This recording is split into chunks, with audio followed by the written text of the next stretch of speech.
Welcome back to the Nerd Erotic channel. My name is Gary Beekler. I am live in San Francisco, California, and I come to you from nerderotic.com. And down in San Diego is my good friend and co-host, Dennis Bethalkis. How are you, Dennis? I'm doing all right. I mean, we have monsoons and now sonic blasts that are going on. So if you hear some strange shit sounds and stuff like that, that's what's going on. All right. Well, you know, it's just the end of the world. Mm-hmm. And the zombies are coming, so let's do live stream. That'd be fun. Probably get some clicks for that. Nice.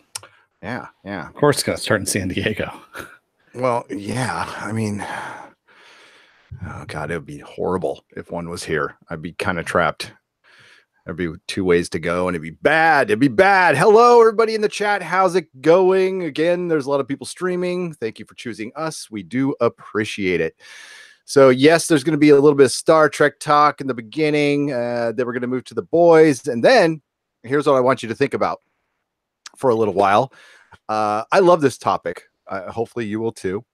The best of the worst. Think about your best of the worst. Not right now. Like, give yourself 10 minutes or something like that. So, for example, like a good performance in a bad movie, a good scene in a bad movie, or a good soundtrack to a bad movie, something like that. You know, trying to find the positive and a negative, basically. And I'm sure you all have so many. I mean, I own soundtracks to movies I hate, but they're damn good soundtracks. You know, there's stuff like that. And there's always some. I can think of 3 or 4 off the top of my head. I'm sure you have some too, Dennis. I don't know what you're talking about. No, he doesn't. Well, let some more people roll in here before we start talking. You know what, Dennis? Let's talk a little Venture Brothers before we while everybody's walking into the building. And I want you to lay out a little bit of this Dr. Girlfriend. And that's who I'm just going to call her, is Dr. Girlfriend, being pregnant and what this means. And who is she pregnant by? Well, of course, she's going to be pregnant by the Monarch. And so there's been a theory going around that throughout the Venture history, I guess you could say, there's always 2 brothers and a half brother. So there's always 3. And we've, we got this through, of course, Jonas Venture Jr. And we also have Rusty, of course, and Malcolm being the half brother. Mm-hmm. Then we have Jonas Venture Sr., who may or may not, be brothers with, and I'm just going out on a limb here, but Johnny's dad. Because, they're both redheads. They look pretty much alike. Yeah, they do. Yeah. And I want to say the Blue Morpho might be his half brother. Interesting. Yeah. There's so many good theories with this show. For a cartoon, I mean, this is beyond a cartoon, though. I mean, it's one of the best written things on television. Yeah. And it always goes through that the brothers, the 2, full brothers, end up fighting amongst, become villain and hero, if you will. And so they arch each other. And the half brother, no one ever really knows what happens with them. They kind of pick one side or the other. They're the wild card. They're the wild card in all this. Yes, exactly. So hence the reason why, Rusty called him Malcolm, like he was very familiar with him. So in the time machine in the last episode. Dr. Girlfriend being pregnant also, there's times I wonder why the hell she's with the Monarch. Okay, because he's probably not the best husband in the world. But being baby daddy sometimes makes a difference. Not every time. No. But I'm just saying that, she has to do a lot of things for the guild. All right. And sometimes that might lead to having to have some work relations, just as purely just getting a job done. So that's why I was like, well, there's always that possibility. Malcolm might not be the dad, but I'm pretty sure he is. Yeah. So that's going to be fun. Now, are we basing this? Actually, some commenters brought it up, right, Dennis? Some commenters brought it up, and then there's also just some of the stuff in the series has actually, you put 2 and 2 together. They're not very subtle in their Yeah, hands. there is one scene where she, Dr. Girlfriend, has to find an old rival, and it makes her physically sick. She starts throwing up, and this is like, this is Dr. Girlfriend. She's not new to this shit. There's also in the next episode, there was, oh my god, she lost her temper like pretty bad, which is something she generally doesn't do. I mean, she has before, but total mood swings. Yeah. So that's why they brought it up, and I thought that was pretty smart. And also that blind rage, who's blind and of course has the enhanced senses like Daredevil, has said that her breasts are bigger because they're not fitting in her bra, and also she's not on her period. Oh boy, because he would be able to smell that. Yes, and thanks for pointing that out, Blind Rage. Yes. Yeah, exactly. Jesus it was very Christ. I mean it was very, very non-subtle. Hit you over the head with it. And going back and listening to it, I'm like, holy shit. People are right. Yeah, she is pregnant. I think so. I think so. I don't know. What do you think, Viking bitch? She's in there. She's now under sculpted leather art by Viking bitch. Yes. Way to start the branding. It's a good business move. That's a good bit. Santo Dominus, hello. MK Ultra, hello. Tarka Jedi, hello. Movie Fanobi, Philip A. Demick, Viking bitch. Jody, Feisty fan. Johnny Pappas, good to see you, homeboy. Tim F. Those are my dogs in the background. How's it going? I also want to say a special hello to Akira Prime. Says, hey, found this channel a few weeks ago and love what you all were talking about. I sub and been a fun since that day. Yay. Welcome aboard, Akira Prime. Akira Prime, thank you and welcome. Von Spam. Von Spam. Hello, Von Spam. Hello. Everybody bring their rubbers. Hello. The storm was already brought here. Grub Lane. Oh, is it raining now? Yeah, it's all muggy and yucky. Yeah, here. Man, San Francisco is not good. Yeah, it's because you're getting a piece of an old hurricane there. Yeah, there's a hurricane off the Baja right now, and so it's raking up. Here's your weather report for the day: is there's a hurricane off of Cabo, and it's actually bringing some storm waters into San Diego Basin, and we're getting a little bit of drenching here and there.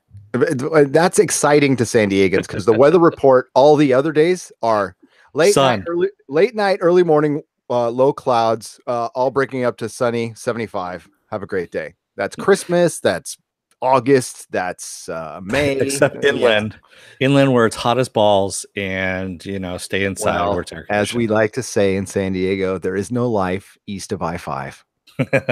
So, yes. So we got a lot of people here. So this is mainly going to be an open discussion and kind of a makeup because we had to remove Friday night's podcast because I made an error in judgment. It felt like a good idea at the time. It was a lot of fun, having a lot of fun, slinging the shit with you guys, talking. I'm like, hey, let's show Batman's dick on a live stream, and probably not a good idea. So I got rid of it. You can see it on our website. It's on our website in its glory. Problem is you don't see the chat, and that's kind of a bummer. I don't like to do that.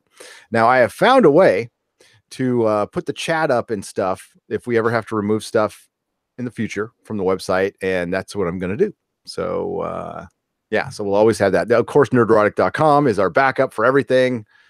That's where we have our live stream schedule. Our live stream schedule is now going to go out 2 weeks ahead. There's a lot of changes coming to the channel. So right now, this month, I'm full-time on the channel. Now that's going to change when the shop opens up and stuff. It'll be like 3/4 time on the channel. We're going to try some fun things. You guys might get sick of us because we'll be on a lot, but we're going to be covering more TV too. That's where the bread is buttered. We are going to be covering more television shows. And speaking of bread, Sixth Scale Combat asks, why is yeasty bread so good in San Francisco? I'm not going to say what you wrote because it's a slang term, which I don't like. But it's so good because of the water and the air. There is a certain mixture in it that actually works. It's a different taste. What do you say? Suck Francisco or no, Frisco? Frisco. Oh, Frisco, whatever. Okay. Frisco. When you're outside, Frisco's in Texas. When you're outside of San Francisco, you could say Frisco. When you're in San Francisco, you can't say Frisco. for some reason. I have never heard a good reason why. These are people who say hella. Okay. So, well, hella originated in the Bay Area. Yeah. yes. And that can hella stay there. Yeah. Dude, really, dude. Listen, dude. Okay, brah. Oh, man. Okay, so Tarka Jedi says, can anyone explain the ending of Annihilation? I saw it last night and was not sure. I still haven't seen that, Tarka Jedi. I wanted to see it, and I keep forgetting that it's out there. Oh my God, you wouldn't stop talking about it. Like, you brought it up every podcast, then you haven't seen it? Come on, I still haven't seen it. Yeah, I know. I'm busy. Sorry. Yeah, there's actually a couple videos out there explaining it. And well, I don't want to ruin the ending because I watched the videos. I just didn't watch them. I watched the videos. Basically, no. There's a couple videos out there that really do explain it, and I don't know if it'll be to your satisfaction. Yes, hashtag Batawang. We Batawanged. We Batawanged right the hell out of here. So, yeah. I was just on my anime site chatting with some SJWs who ruined anime.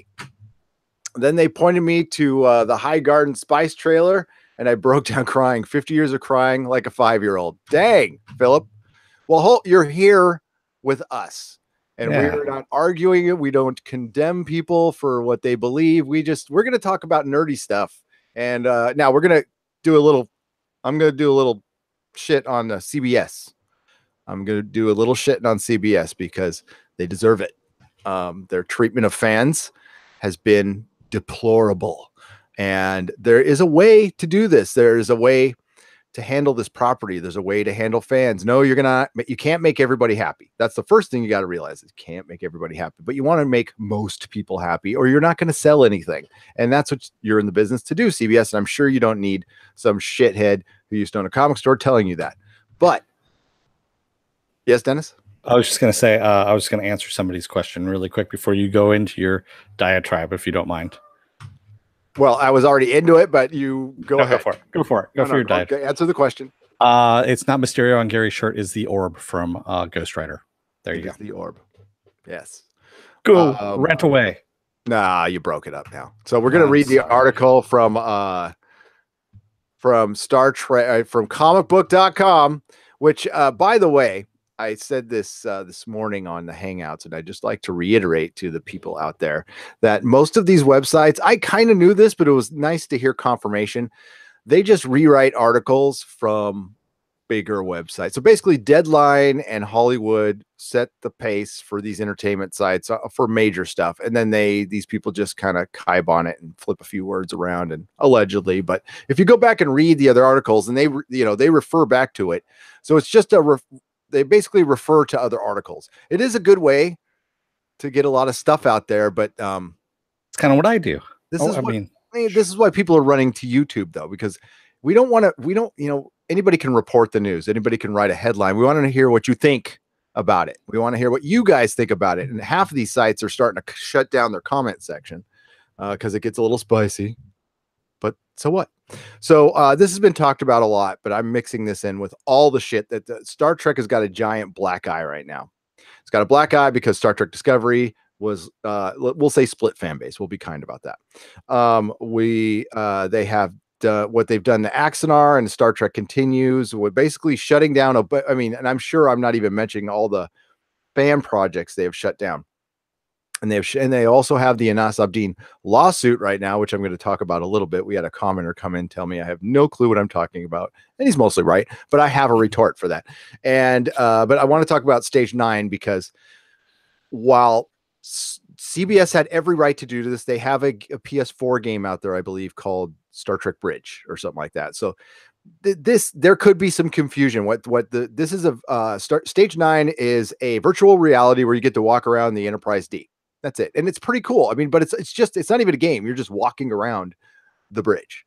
So, and it was done out of fun. It was done for free. I don't know if they're putting ads on their site. That could be a problem if they're doing, but if they weren't doing that, it's kind of harmless, but I can see why CBS did it.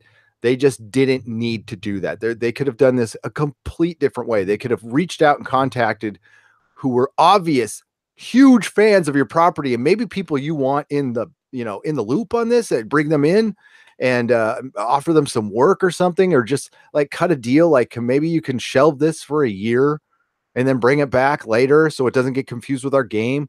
There's a way to work with people, but the way the lawyers are, and these lawyers for CBS, I imagine they're on staff. Right, Dennis? Like CBS probably has their own. Oh yeah, they have their own legal department. They have their own legal department. Okay, so they need to justify their existence. So they're probably just out mining this shit all day long, and they have their staff doing. I don't know. I just speculation on my part. This is something that didn't need to be done.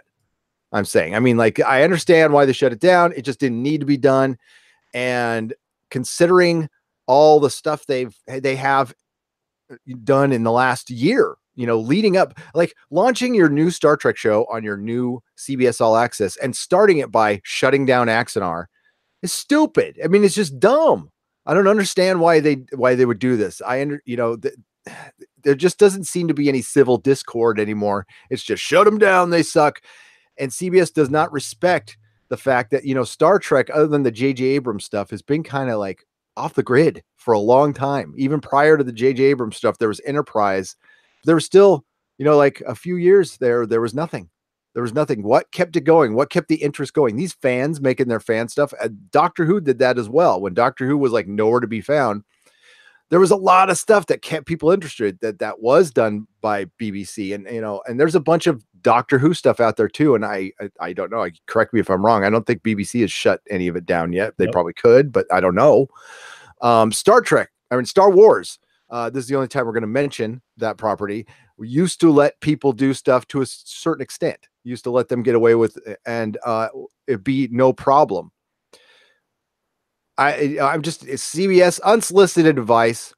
If you want to win over some fans, and you really need to hit the reset button with your fans right now, because things are going to get worse. Trust me. This was the word has gotten out on this one, and no, it hasn't been huge news, but it's been huge news within the Star Trek community, and it's pissed a lot of people off. Now, some people are of the mind that no, it should have been shut down. Fuck them. But there's a lot of people, and you can't afford to lose fans. It's been breaking down systematically for many years now. I mean, Star Trek Beyond did not make any money. It was a flop. I mean, it was a straight up flop. And Star Trek Discovery, I mean, I don't know how well it did, to be honest with you. It doesn't seem like it was a major hit to me. What do you think, Dennis? No. Star Trek Discovery, no one's talking about this thing other than us for the most part, honestly. Everyone else out there, I mean, you're not seeing it mentioned on like Sci-Fi Channel. Sci-Fi Channel, okay, granted, it's a Sci-Fi Channel. They do cover sci-fi stuff. They're not even talking about Star Trek. There you go, right there. They talk about Star Wars a lot, and they're not a Disney-owned company. At least they don't own. NBC isn't owned by Disney at the moment, so no.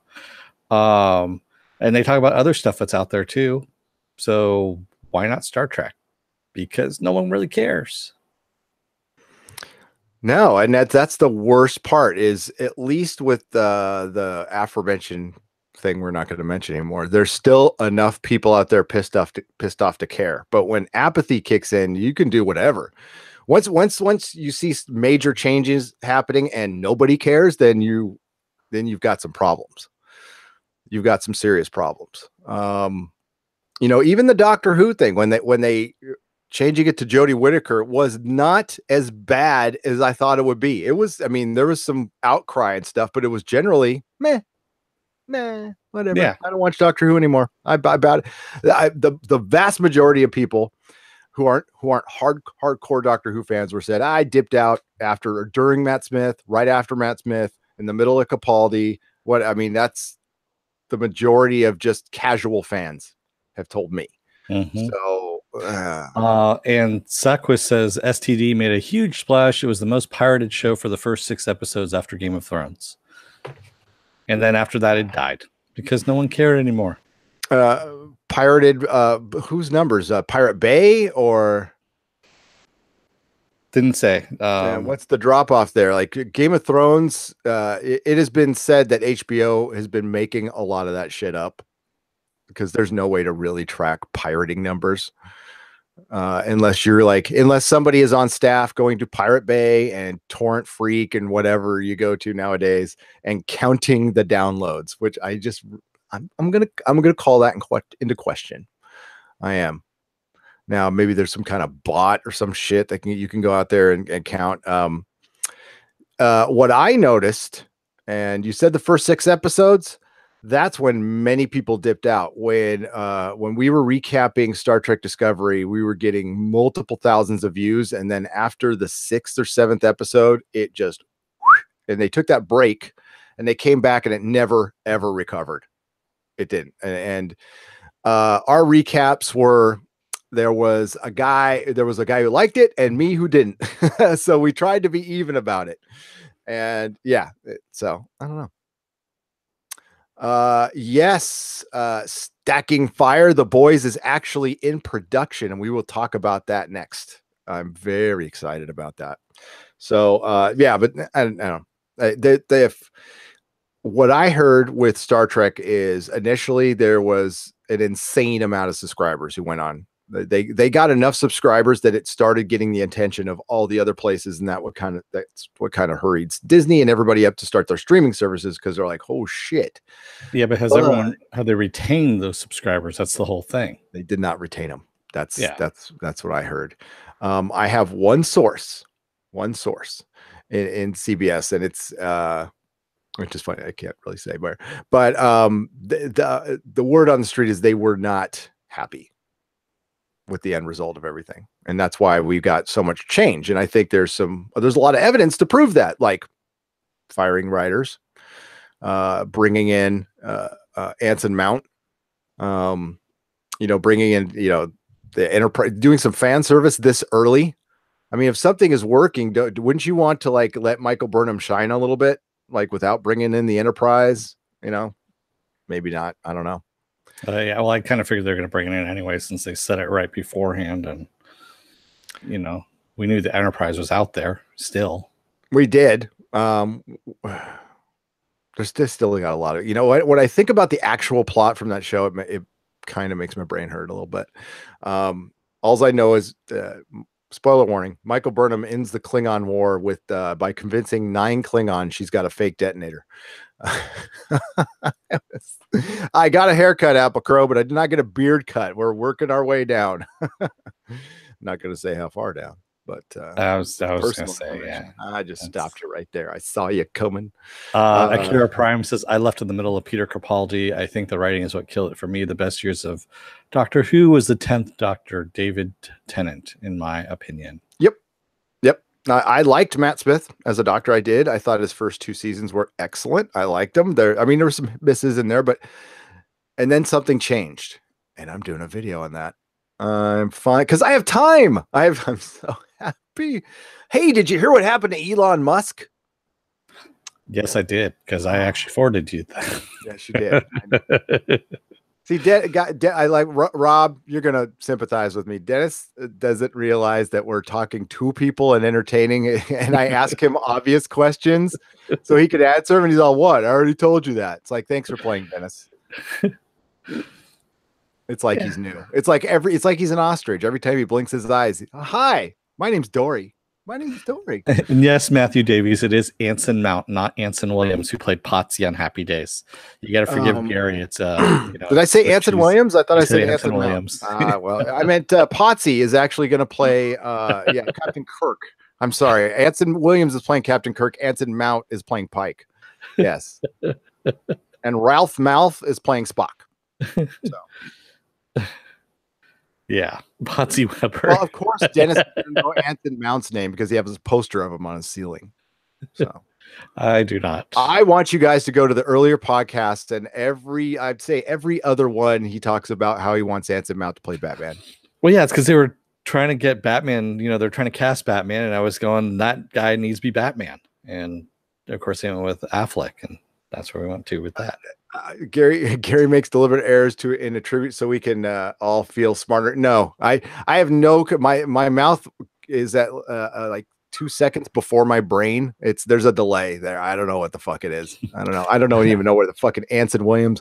I don't know where the fuck that came from, to be honest with you. Thanks, That was G my subconscious Gaskins. kicking in. Jay Gaskins 43, $4.99. Love the channel. Great discussions. Keep the good work, guys. Thank you very much. Thank you. Let's talk about Anson Williams a little bit. Potsy. Potsy was always, disrespected. He always had the best singing voice, best sweaters. He had the best sweaters. And I think him and, forget Bert and Ernie, him and Ralph, totally gay. Totally gay. I want to start a controversy. Ralph and Potsy were gay. Anson Williams, the actor, actually went on to a fairly good directing career behind he was a talented guy. Yeah, you know what? Everybody involved in that show did great. I mean, it was pretty incredible. Yeah. Except for Aaron Moran. Poor Aaron Moran. Feisty fan says she likes Anson Mountain too. I saw. Yes. Well, of course, he's a good actor. I mean, there we go. He did a great job in the Inhumans. Man of Action says Potsy Weber is coming back to Star Trek. They're going to get him back from Milwaukee from that time travel episode because he's the only one who can talk to whales.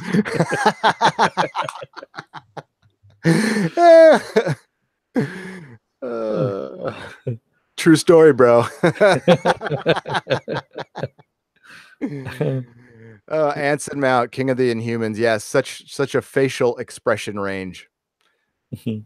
Saying this as a guy who probably has a face for a beard, that he's got a face. I mean, he's a handsome dude, I guess, but he looks better with a beard. He does. And Hell on Wheels is a good show. That's a damn good show. I eventually got around to watching it, and it was a solid show. I liked it a lot. Yeah, no, it was good. I liked it. Really, yeah. Plus, it gives you a little history lesson too for you kids out there who don't get your history. So, I love shows like Taboo and Hell on Wheels, stuff like that. That's good stuff. Yeah. And Tarka Jedi says, I think this Elon Musk is being attacked because he confronts the swamp insiders. He takes on some big insider companies. They hate him and they want to destroy him. Elon is a visionary of our time. Huzzah. Tarka, I mostly agree with that. I mean, there's stuff, sometimes he's got to dial it back, but I think it's really refreshing to have a guy smoking a J on a podcast. That doesn't bother me. As a matter of fact, that makes me like him more. He's much more trustworthy than, the scripted a-holes who come out in their press suits and their fucking press statements that are all prepared by 18 people, and they speak corporate and media speak and all that bullshit. It's nice to have somebody out there who's just trying to fight the system, but man, the thing is, I don't think Elon actually realizes how many people want to end him. I mean, he's got an entire auto industry against him. They want to shut his ass down because he threatens the economy. I mean, if this electric car thing, this newfangled electric car thing actually works, it's going to, the petrodollar is gone. And once he makes it affordable, forget about it. So, well, the thing is, I don't think it's that so much as he needs to watch what he says, because he is a publicly traded company at that point. And when he did what he said, he tweeted. I take that back. What he tweeted is what got him in trouble with the SEC. Yes. And he tweeted something he should not have tweeted about going private. He was feeling emotional because of he had to get out a bunch of cars by the end of the quarter. He had to do all this crazy shit to do it to satisfy investors. And a lot of these are short sellers. And he was trying to basically fuck the short sellers, and they fucked him back hard. Because these short sellers are kind of what's running Wall Street right now. And these are basically fucking gamblers, lack of a better term. And they're the ones that require companies to constantly feed the beast that can never be fed enough, is short sellers. So that's that. And he said as much in a email to the company that everybody can see. It's out there. It's on, and he fucked up. You're right. He fucking shouldn't have done it. And then the whole 420 thing, we got to get the stock 420, which it wasn't even close at that point. So, and now it's, I'm sure it's down. Yeah. Now he has to pay $40 million and he got out of his couch. But he's stepping down as chairman, but he's remaining CEO. And the chairman actually has a lot less responsibilities than the CEO. They were thinking about ripping him down as CEO, but that would have completely fuck the company. Well, yeah, because when they were talking about that, then the stock started dipping, and they're like, "Nope, he's going to stay as CEO," and the stock stayed stable. You can you can see it too. It dipped down like 261, 262, and then now it's we're gonna find out on Monday. We're gonna find out on Monday. It's down 13.9% right now, and that is your stock report. That is your Nerdrotic stock report. There you go. Yeah, so let's talk about The Boys. Let's talk about something happy for a change. Yeah, let me get to that article right now. You know? Now this is stuff from Friday. We're repeating a little bit because like not everybody got to see it. So here's the good news, and we're rolling out with good news here. I mean, if you guys need to get something out of your system, though, feel free to get it out of your system. We are here for you. Okay, so we'll talk about whatever you want to talk about, but we're just throwing stuff out the table. But this is a friend of ours, so we really are going to shill like a mofo for this. This is The Boys. Why don't you tell us about it, Dennis? Yeah, so they being Amazon The Boys, released a poster that shows a classic cover of the very first issue of The Boys. They recreated it with the actors, and it's pretty damn impressive, I have to admit. I mean, what do you think, Gary, on that? I love it. Yeah. I freaking love it. For one, Carl Urban he's my favorite actor. He is. He's actually a damn good actor, and I'm looking forward to it. I'm really looking forward to this thing coming out, and I want to see what they're going to do with it. I know it's going to be balls to the walls because it's an Amazon. So yeah. So the article says, this is from Superhero Hype. We finally received a first look of Amazon's The Boys via Newsarama, which is like, God, copy of a copy of a copy. The upcoming adaptation of the comic book series by Garth Ennis and Derek Robertson. Yeah, it's nice to see his name there as a co-creator. You can see the image below for yourself, paying tribute to the original comic book cover. The poster style image shows us the cast in circle, looking downwards into the camera with a blood red, cloudy background behind Mother's Milk. Laz Alonso, the female, Karen Fukuyama.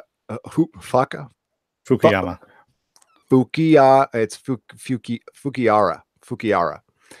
Karen Fukiara. And Huey Campbell by Jack Quaid, who is the son of Meg Ryan and Dennis Quaid. Ryan. Yeah, that's good. And The Butcher, Carl Urban, and the Frenchie, which is Tomer Capin, I guess, and all the same positions in the comic book. The show takes place in a world where superheroes embrace the darker side of their massive celebrity and fame. The story revolves around a group of vigilantes known informally as the Boys, who set out to take down corrupt superheroes with no more than blue-collar grit and a willingness to fight dirty. The first season of The Boys will run for 8 episodes. Eric Kripke, Supernatural, is working with Evan Goldberg and Seth Rogen, Preacher, to bring the comic to life. Previously, the adaptation was going to be a movie with Columbia Pictures, but never saw the light of day, and it was supposed to be directed by the guy who did Ant-Man. So, yeah. And it's coming out in 2019.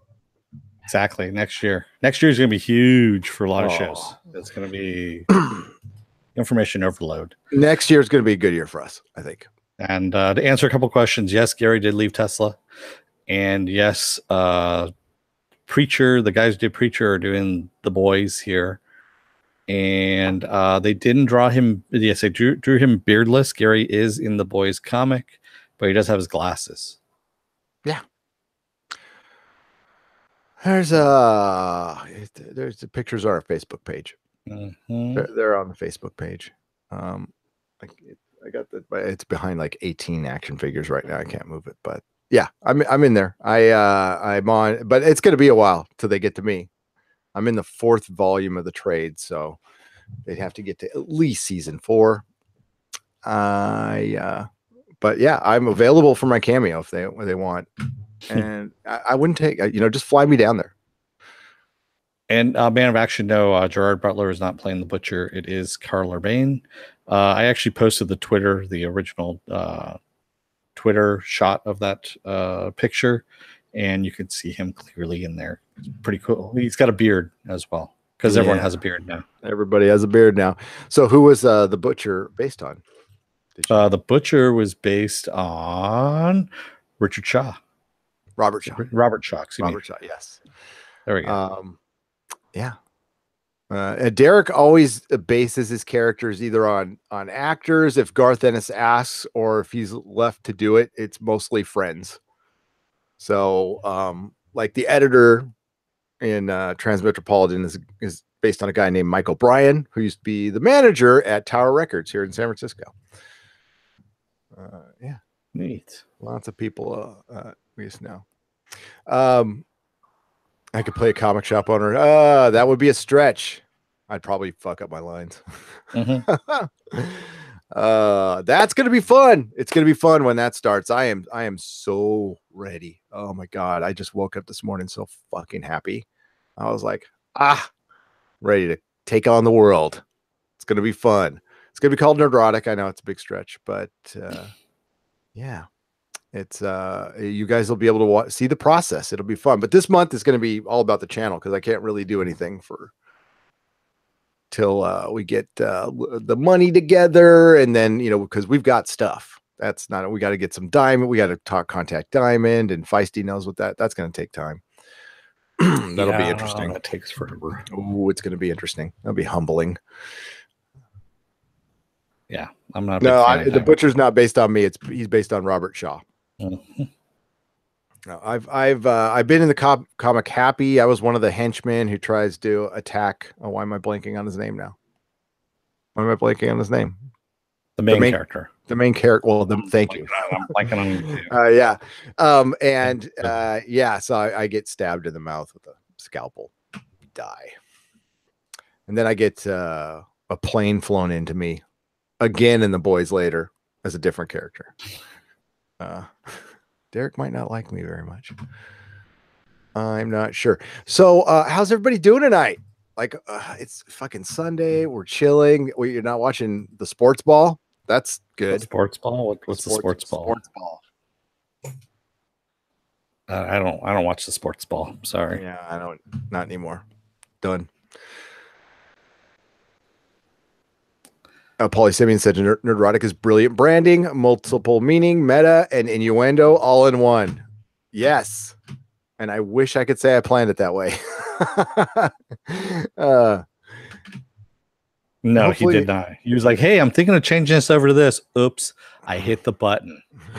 So it's that name now. It's like, okay. No, I was going to change it over anyway. But no, the whole multiple innuendo. I was thinking of one thing, and then it's like, oh yeah, neurotic. We can do that too.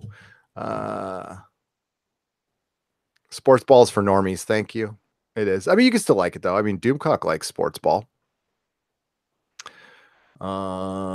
Shit. So what else do we got going on? So I asked people earlier. Let's go through the chat. That's okay. I'm a huge SpaceX fan, and the pedo comment was just insane. Why would he just lay himself for libel? Yeah, Saquist, even if he absolutely knew something, I mean, he's rich enough to have that shit taken care of. I mean, you know what I'm saying? Like, he doesn't need to talk about it. Yeah, I don't know. I still like Elon. I do. I still like him quite a bit. I just think I just think he's a dumb shit sometimes, you know. Well, you're not a billionaire and a dumb shit. I think you can do. I think hubris. I think you get a little egotistical. You make some bad decisions. That Elon is a brilliant. His IQ is through the fucking roof. I'm not talking about dumb in that way. I'm talking about he says some stupid shit sometimes in that kind of dumb shit way. We all are dumb shits at some point in time of our lives and do some really stupid shit. And that's what I'm talking about with Elon. Sometimes he's a dumb shit. The thing is, he has people that can take care of that. The word on the street is that he does think about shit before he says it. And he is out there trying to be a bit of a provocateur in this whole thing. And he took it in the shorts this time, but don't think he's going to stop. I mean, he's not going to stop. And Tesla will go like nowhere without him. If it just becomes another car company if he leaves. And he's also, I don't know how much I can say. let's just say he's not aware of everything that's going on in his company.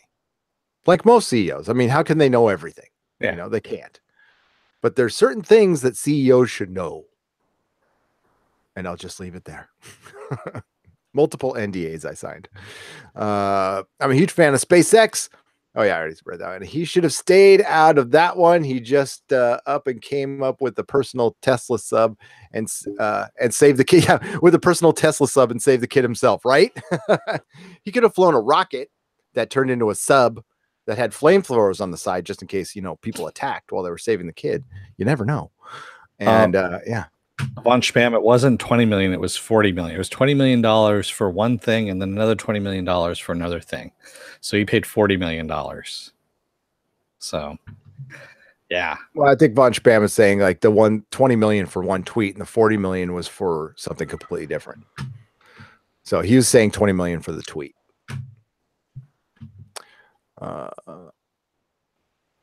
He's book smart, not socially smart. He's a little awkward. If you watch his speeches and stuff, and I've seen many of them, yeah, he's a little socially awkward, but that's part of his charm. Doomcock should be one of the boys. Damn straight. Doomcock is okay because there's villains in the boys. Mm-hmm. Doomcock would fit perfectly in that universe. With sharks with lasers. Laser beams. Ill-tempered bass. Because every animal deserves a warm meal. They do. Maker says just continue belittling people like Elon Musk and see how y'all will be buying Chinese cars in 10 years. I don't think the Chinese are actually going to be building any cars anytime soon. Well, they build cars. I take that back. But I don't think they're going to be shipping over this way, depending on how things go. Well, there's a plant in China. Yes, there is. There's a plant in China. But they build knockoffs, which is funny. You guys saw that Top Gear where they have the knockoff Mercedes. Oh, yeah. Which is fucking hilarious, dude.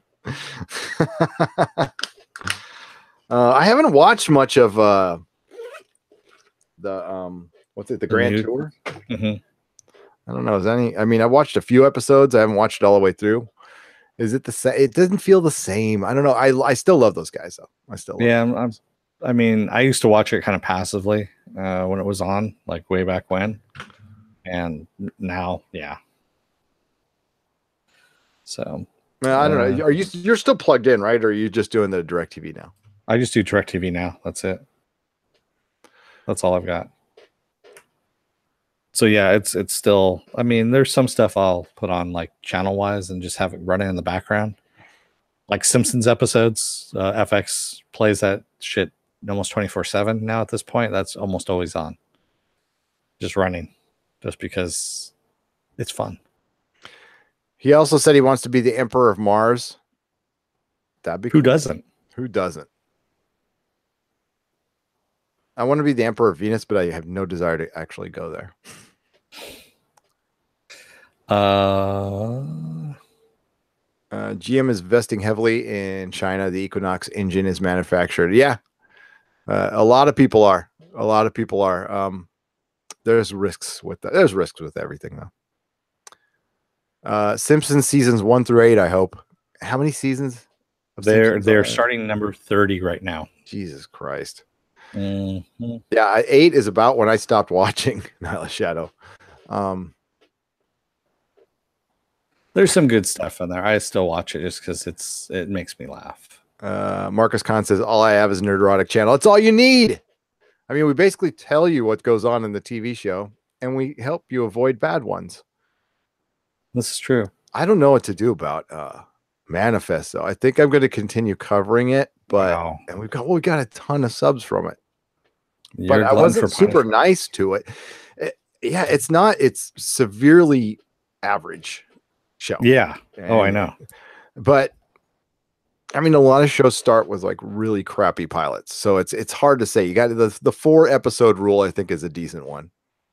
I stopped Simpsons at season 10. That's a good go. And hey, that's awesome that it went 30 seasons. I mean, great. If I watched The Bodyguard, a BBC show, says Dharma Ocean. I have not. Is it adaptation of the movie? And I Oh, now you got to sing the whole song. nope, can't do Press it. I don't F know. if you want to hear Dennis sing I the have whole no song. idea what the hell the lyrics are to that. I just know that What opening isn't line. it? Just I'll always love you. Woo, I woo, think woo. that's what it is. Yeah, I'll always love you. I think that's it. Yeah, and she just keeps belting that out in really long, elongated. But you got to sit on the chair backwards and be all, just like Darmotion says, nope. I will check it out. I am a big fan of the BBC anything pretty much, except for the fact that they're a state-run station. Manifest was soft sci-fi. You're right, Tarka Jedi. Did you ever watch the 4400 or remind me of that show? I have not, but God, like half the comments said that. You're right. That's why I honestly, because they come back with abilities and stuff like that, which is the 4400, and that 4400 was J. Michael Straczynski. So I'm kind of surprised he isn't out there suing the shit out of NBC at the moment. Belinda, what's up? Can't stay. Drop by to say hi. Have a great chat. Beltalaudas. That's right. Don't forget to vote for The Expanse, by the way. I did a video.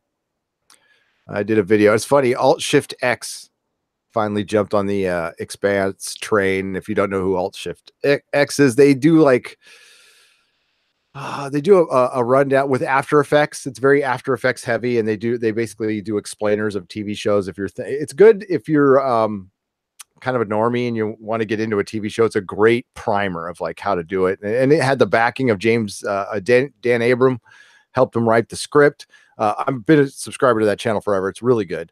It breaks down Game of Thrones episodes, does explainers. If you haven't read the books, it's really good for fans of the show who don't read the books. And that's what they got famous on, was Game of Thrones. But they took on The Expanse, which is exciting because Alt-Shift X only takes on like top tier shows. So I think that was kind of a level up for The Expanse. I'm very happy about that. Mako and Adam Warford, yes, we did talk about Star Trek already at the very beginning. Yeah. So rewind, and when this is over with, then you can. I'm going to be giving Anas Abdeen a little bump. I promised every couple of weeks I'll just do a reminder. There was a commenter that you can read some chat while I find it. Silhouetted Animator says, did you think Krypton didn't deserve a second season? Yes, I think it did not. It's hard to, I'm doing a positive for a negative. It did not deserve a second season. Yes. For me, I would say, since it was pretty good for a sci-fi show. That's all I'm going to say. So yes, it did deserve a second season on Sci-Fi. Anything else? No. There, how's that sound? It was awful. It wasn't even close to pretty good. It had a good start, and then the writing in the last 4 episodes was insanely bad. So I don't know if somebody else came in or whatever.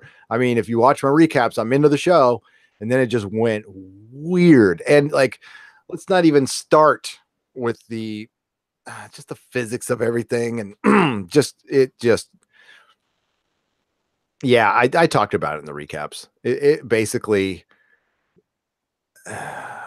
it's like halfway through the production, this the Me Too Time's Up thing started up, and they're like, we need to get more women in the show, and they decided to, like, halfway through, change the direction of the show to bring in more women, which is fine. There was plenty of women in to begin with, but they wanted to put them all in power, which is fine. It's just got to make sense in the story, and it doesn't. And all of a sudden, just like everybody falls by the wayside, and the Brainiac, which looks so promising and cool, and gets tricked at the end. Isn't Brainiac, can't Brainiac like equate, like it can anticipate any problem, basically seeing in the future. And yeah, he just gets, they go like, look, Elvis, and then defeat Brainiac. It was fucking stupid. Yeah, they were trying to say that because they changed the timeline and all that's confused him, is what happened.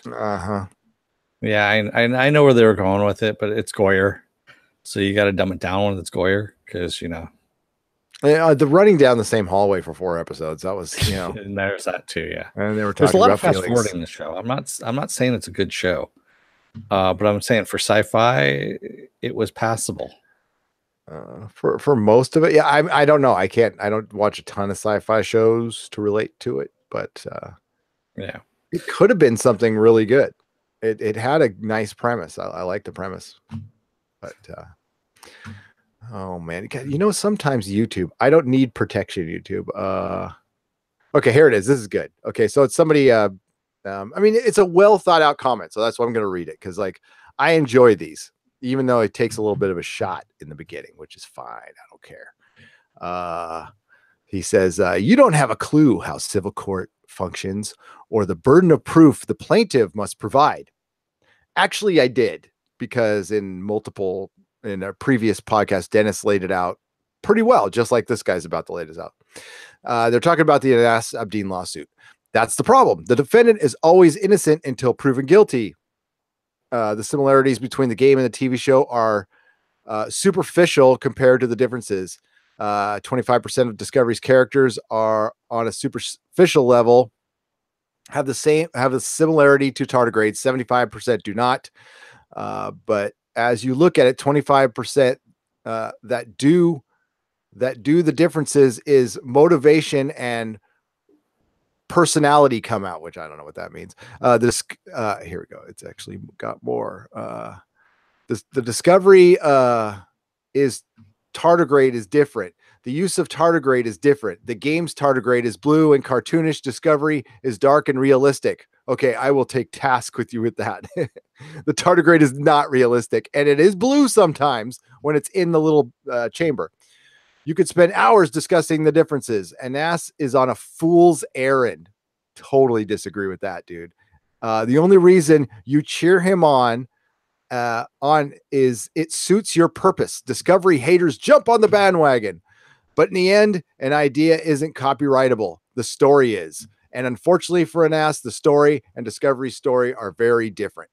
Now, actually, an idea is copyrightable, especially when you put it out there. And he totally misses the point of the whole fucking lawsuit. Okay, if you're taking everything so literally, it's like, no, he's not going to win. I'm sorry. I want him to win. And that's what I said. If you watch the whole video, you would have heard me say as much.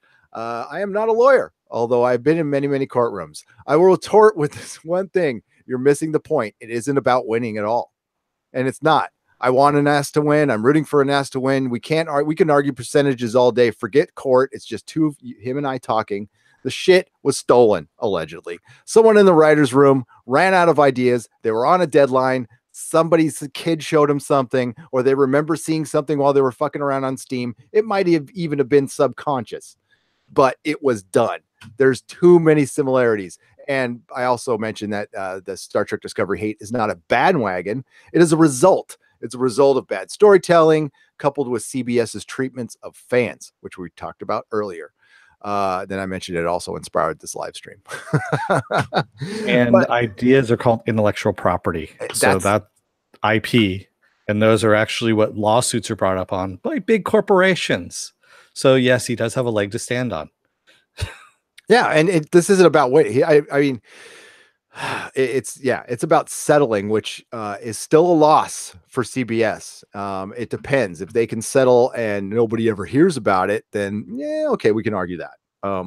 It's really tough to prove. It's extremely tough to prove. Like Dennis pointed out, 3 podcasts where we were talking about this subject ago.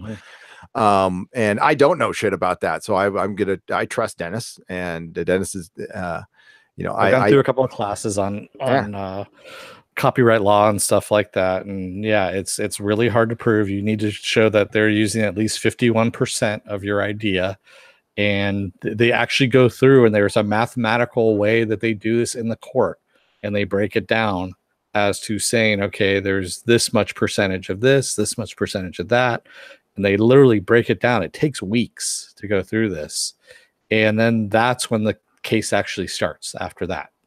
Once they've broken that down. And you're absolutely right, Dennis. And what's changed is it's gotten murkier because there's official copyrights and official trademarks, and then there's unofficial stuff. There is stuff like, if I have been conducting business under a name for many, many years, you essentially own it at that point. It's yours. And somebody else goes out and uses it and then tries to copyright. You can fight that and beat them. It's murky because getting a domain name is kind of a defunct copyright and a defunct trademark. If you own the domain name, like somebody could, try to run a business called nerdrotic.com. Well, they can't because I own it. Yeah, it's like I made an old student film and I called it a psychedelic rainbow production. Psychedelic rainbow production is now my copyright because it's out there, and I have physical video evidence of that, so it's mine. Yeah, you could. There's now, is this stuff you could win? No, but it's stuff that can keep the other person from winning. You know what I'm saying? So yeah, Dark Legion. Dark Legion, I own the copyright to the title. I own the trademark to the title. I own the trademark to all the characters and the copyright to all the characters. And right now, there's a guy named Vox Day out there who's got a moniker that he's writing, not an actual title, but it's kind of like Marvel Knights. He's got a Dark Legion moniker out there that I'm thinking about it. It depends. I've got other stuff to do right now, but we'll see. That's just my response to him. But that was at least that was that's the kind of comments we like. Okay, because the guy was very respectful, and it comes out, and I love that shit. So please comment that. We can disagree all day long. I hope he comes into the chat sometimes. We can talk about it. It didn't sound like he was. It said towards the end, he said the Discovery bandwagon haters. Discovery brought all that on itself. I'm sorry. This isn't something that just came out of the woodwork, buddy. It's been going on for a long time. And you know how they can shut everybody up, Dennis? You know how they can shut everybody up? By letting them do shit. Yeah. Star Wars used to do this for the longest time. So Star Wars under Lucas had people were doing all kinds of fan stuff, and some of the fan stuff was really, really good, to the point where Lucasfilm would actually mine those fan people and bring them into Lucasfilm. They would use that as a testing ground. Okay, so you make a really cool one. Of my favorites was they did kind of like cops, but they call it troopers. And I believe that guy is now or was working for Lucasfilm at one point in time. That's cool. See, I mean, I love stories like that. That also, it's a company recognizing like this person is such a fan that he or she pumped in their own fucking money and then hours of time to make this out of pure love. We need that person with us right now. That is an ally. That is if anything, you give that person a shot. If it doesn't work out, fine. But I mean, forget all the. I mean, how many resumes does Lucasfilm get of people who could give a shit about Star Wars?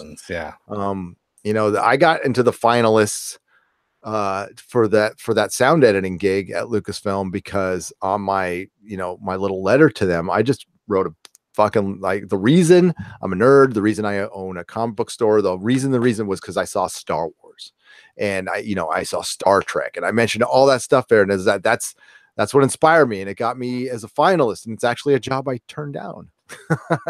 It was just backing up tape. It was basically I have knowledge of an old tape backup system that Lucasfilm with the audio still used at that time, and it was $15 an hour.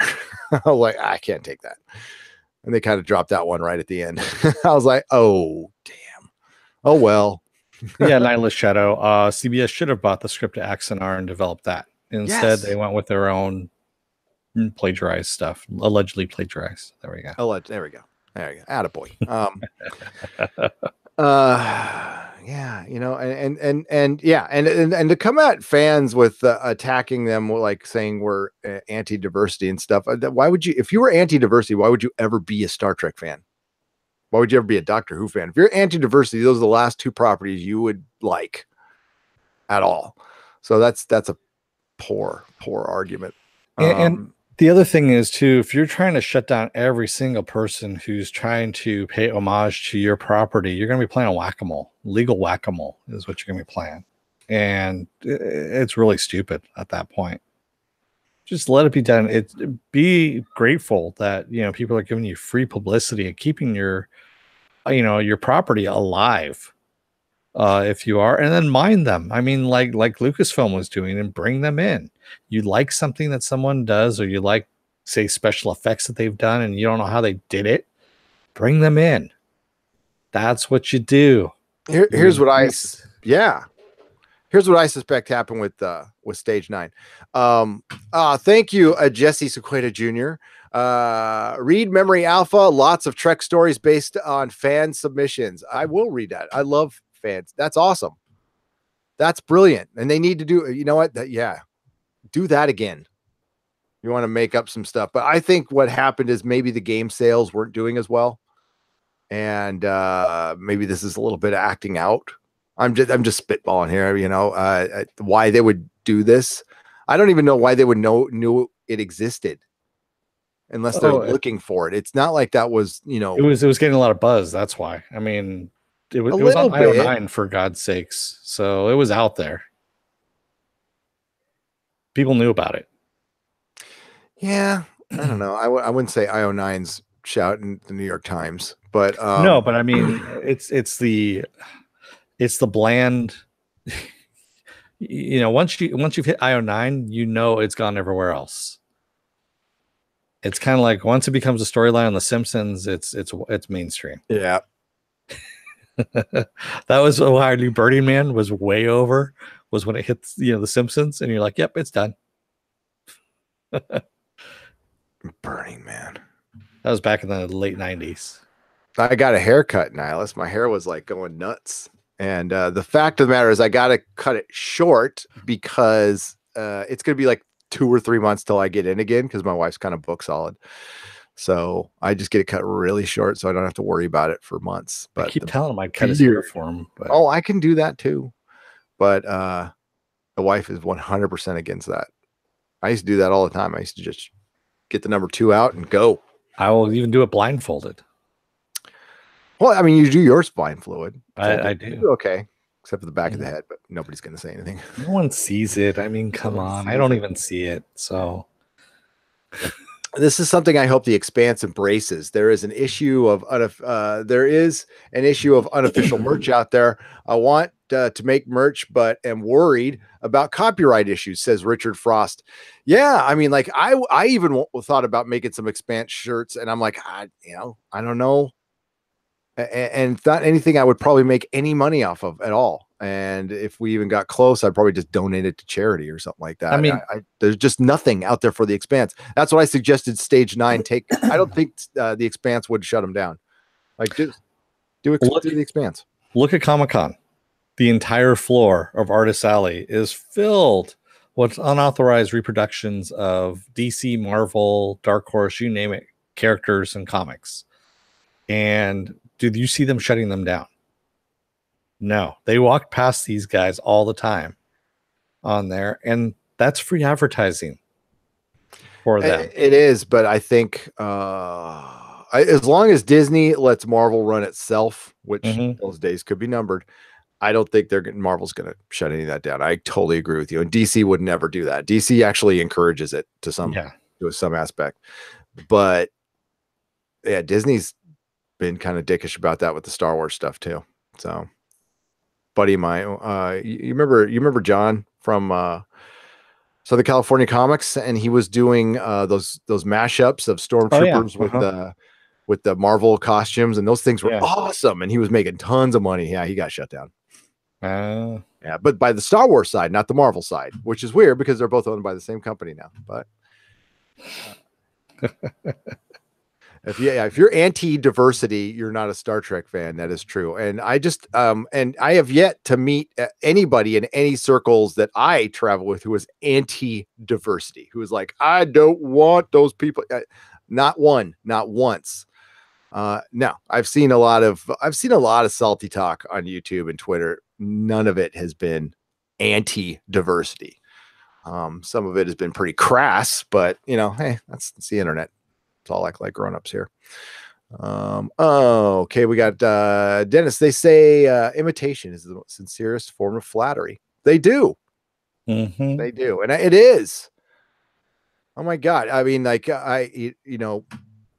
somebody, I didn't see it, but I guess somebody did. This is an imitation, but somebody did a video taking a shot at random, and she totally arrived at that moment. That's like I would love for somebody to take a video do a video, take a shot at us. That'd be awesome. I'd be yes, we've arrived. We were happy. Remember when we got like our first genuine like hate comment, and we're like, yes. We're like, all right, cool. I think we actually respond back, okay, duly noted. Thanks. Duly noted. Thank you. What was my mom again? Here, I got to write that down. Okay, gotcha. I'll pass that on to Mrs. Beekler. And I should go fuck myself. Okay, got it. It's been noted. It's on my. Would you like me to fuck myself now or later, sir?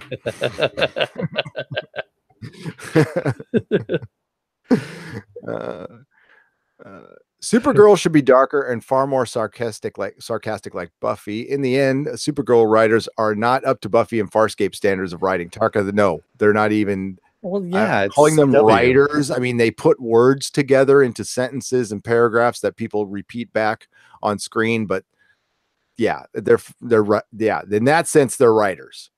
I'll give you that. But not everybody can be that either. Yeah, but that is the standard. Supergirl would benefit being. It needs to be a couple more things other than that before it needs to. It's got the look down. I mean, that's not the problem with Supergirl, in my opinion. It's not. I don't know who the show is for. It's not for comic fans. It suffers from CW-itis, and we've talked about this before. It's the Dawson Creek. Dawson Creek will forever haunt CW in all of its shows. And that's where I put the blame squarely on Dawson's Creek. And that's kind of what haunts it. You know, okay, as much as I dislike Feelings in Hallways in my superhero shows, if I'm watching Dawson's Creek or the OC, then yeah. I mean, even Riverdale is, yeah, okay, that makes sense. Some feelings in some hallways, whatever. But they put it on every single CW show. They just kind of stamp it there, and they're like, "Yep, this is our feel. This is how we're supposed to look."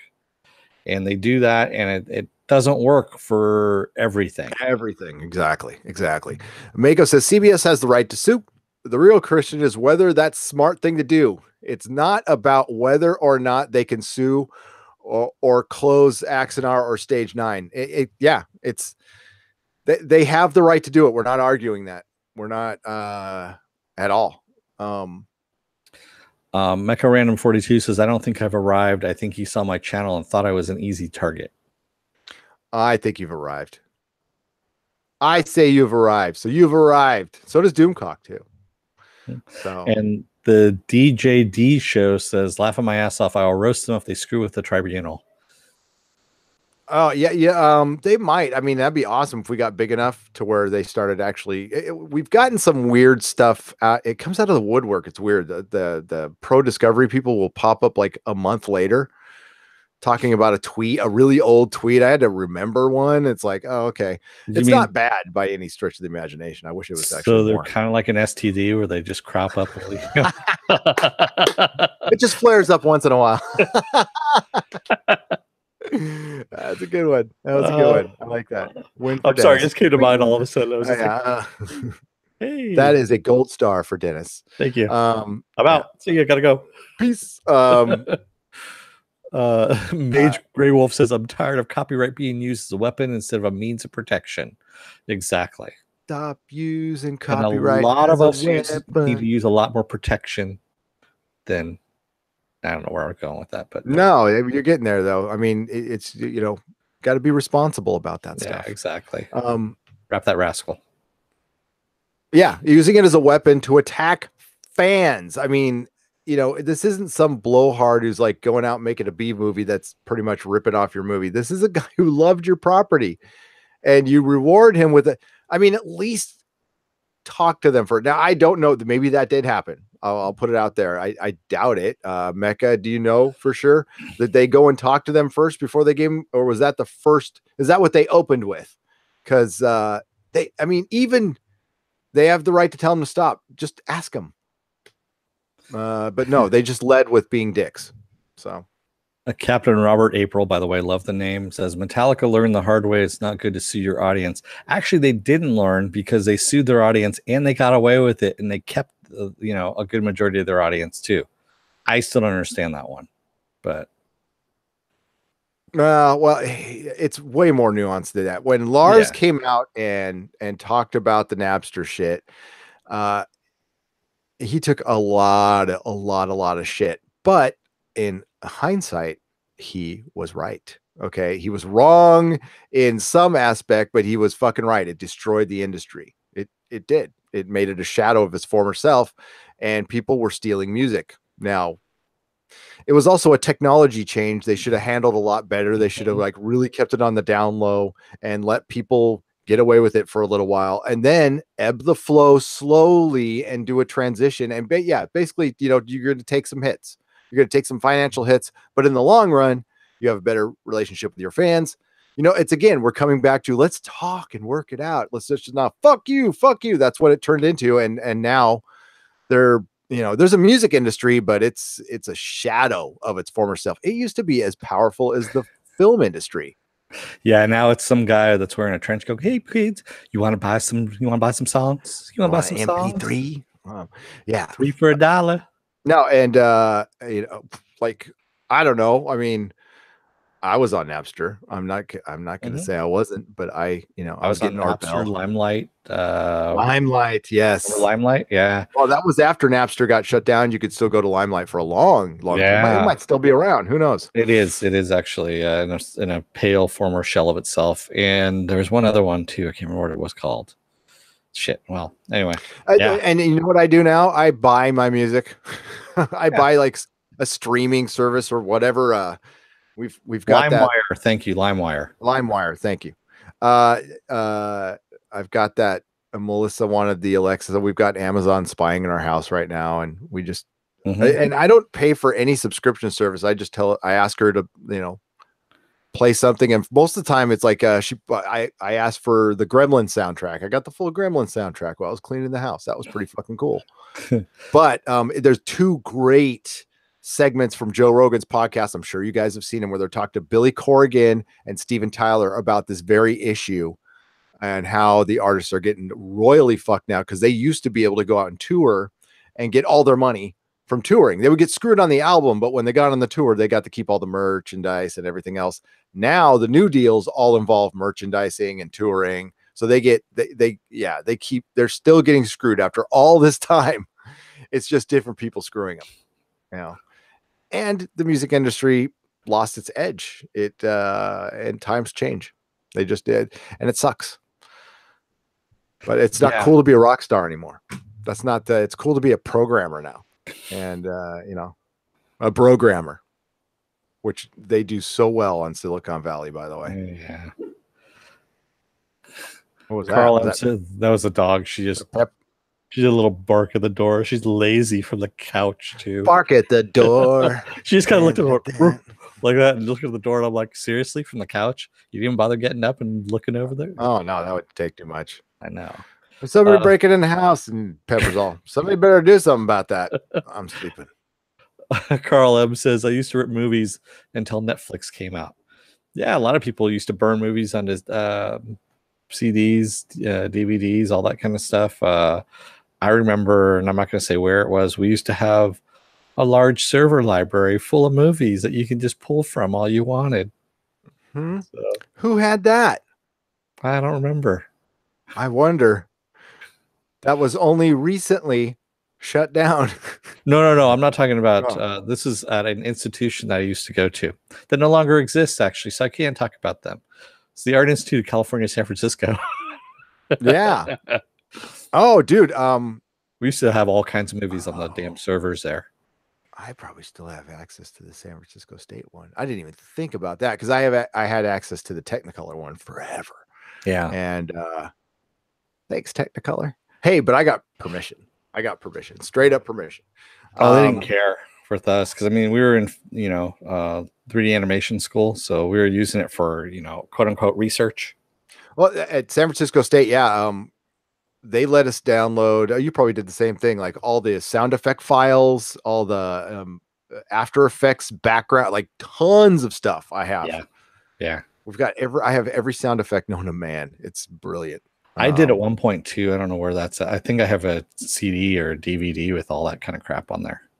I had like thousands of, Yeah, that was fun. stuff. Waiting hours for it to download. Kind of like, yeah. looking Come on, looking hurry at porn up. on dial-up, you know.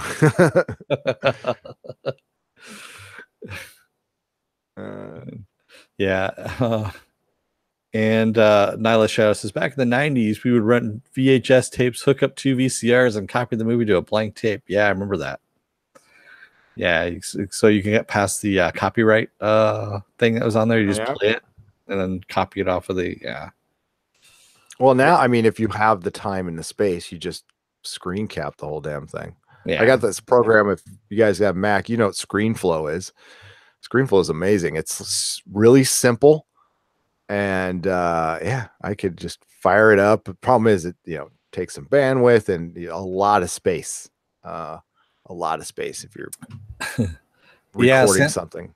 Santo Dominus, I had, I believe, 150 different versions of the Wilhelm scream. That was awesome. I think I even had cat. There was a cat Wilhelm scream that was in there too, which is pretty funny. CD Horde says it's a chord. Okay, there we go. I got it. It's not illegal copying until you go to prison. No, until you get caught. There you go. Pirating's bad, okay? Yeah, pirating. Yeah. Polly Simmons says I used a cassette recorder pressed against the TV mono speaker to record Monty Python Holy Grail scenes. Nerd lad. Yep. Yes. That was before we had VHS, when Superman the movie came on ABC. I had my cassette recorder up to the TV, recorded it with the commercials. And it was like 3 tapes because they did that big long version. And I would listen to that all the fucking time with my dad barking in the background. And yeah, I wish I still had those. Damn. I still have all my VHS tapes. I have all my cassettes. It's crazy. Kind of a hoarder. Kinda? A little bit. I've thinned out a little bit. You can't tell by the background at all that he's got some stuff in his basement. Yeah, but it's lined up a little bit. I mean, you can walk on my floor. It's pretty clean. I'm not saying it's not organized. I'm just saying there's a lot, though. You're right. Yeah. Polly Simmons says, to this day, I remember my first ever duped VHS. Embarrassed to say it was Breakdance. Don't evict me. Was it Breakin' 2 Electric Boogaloo, though? Or was it the first? Breakin'. What's up, Tomcat? How's it going? Mecca says, I buy tickets for the concerts. I buy the merch. I listen to YouTube, so they get revenue. Yep, that's how they get money. Go to their YouTube. Every band should have a YouTube channel. I think they do now, unless it's run through the record company, like Jane's Addiction is on Warner or whatever, which is too bad. But yeah, if you're a band right now, you just do a YouTube channel. Put all your shit on YouTube and then get it big enough and then move it to your own website. So do you remember Been Caught Stealing has that weird opening on the original album? Like the really long opening. They never play it on the radio. It starts off with kind of like talking and just some weird stuff at the beginning. Well, they got the dogs coming in. Well, yeah. Well, that's dogs is at the very end of that section. No, I've listened to that album a gazillion times. So you're talking about the Not Before Stop, okay, which is Señoras and Señoras. Yeah. Nosotros nos tenemos. Yeah, and they used to play on the radio all the time. And then I think it was after the first 6 months after it was out, they cut that off just to the dogs barking, and then they start into the song. So we were being me and some coworkers were in the car last week, I believe it was, and the song that someone in the radio here in San Diego actually played the full version of it. And someone sitting next to me, it's a millennial. It's like, what the hell is this? And I'm like, it's Jane's Addiction. It's Jane's Addiction. They're letting the dogs in because the dogs are barking at the beginning of the song, so they just kept the recording of the dogs coming into the studio. Yeah. And I was like, yeah, it's the real version of it. It's not the truncated version where they cut it off because they just wanted to get to the music. Oh, they do that shit all the time. They cut out guitar solos and stuff. I hate that. Fuck the radio.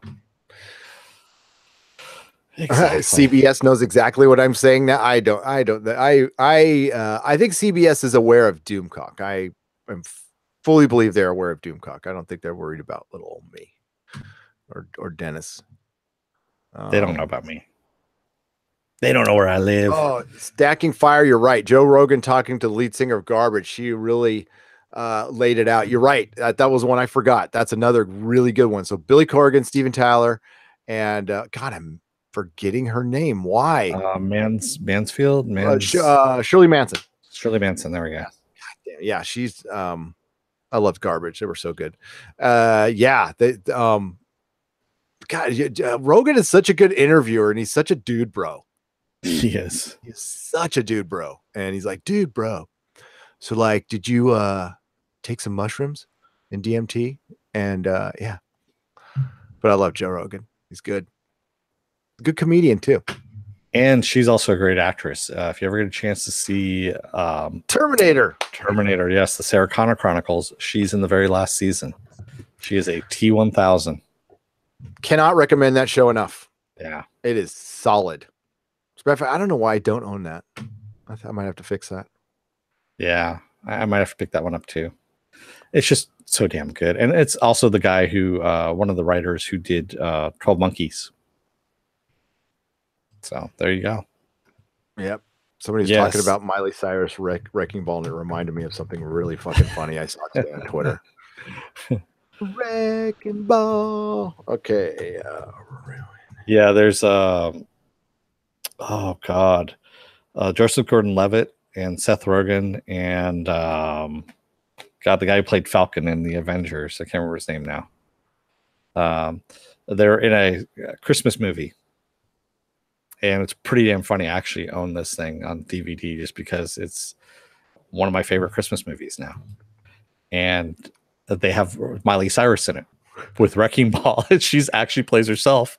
It's pretty. Anthony Mackie, thank you, Stacking Fire. Here's Ruin Johnson's Twitter, and it's got Ryan Johnson on the Wrecking Ball. I saw that today. I was laughing my ass off. Oh boy, that's enough of that. But that was funny. Ruin Johnson. Ruin Johnson. His Johnson was covered up, so I don't think I'll get in trouble for that. No, you're fine. Yeah, but his naked ass, I don't know about that. Can you really tell? John C says, "Wait, so are they revamping Star Trek as a TV show?" They tried. That's funny. But no, they're not. Yeah.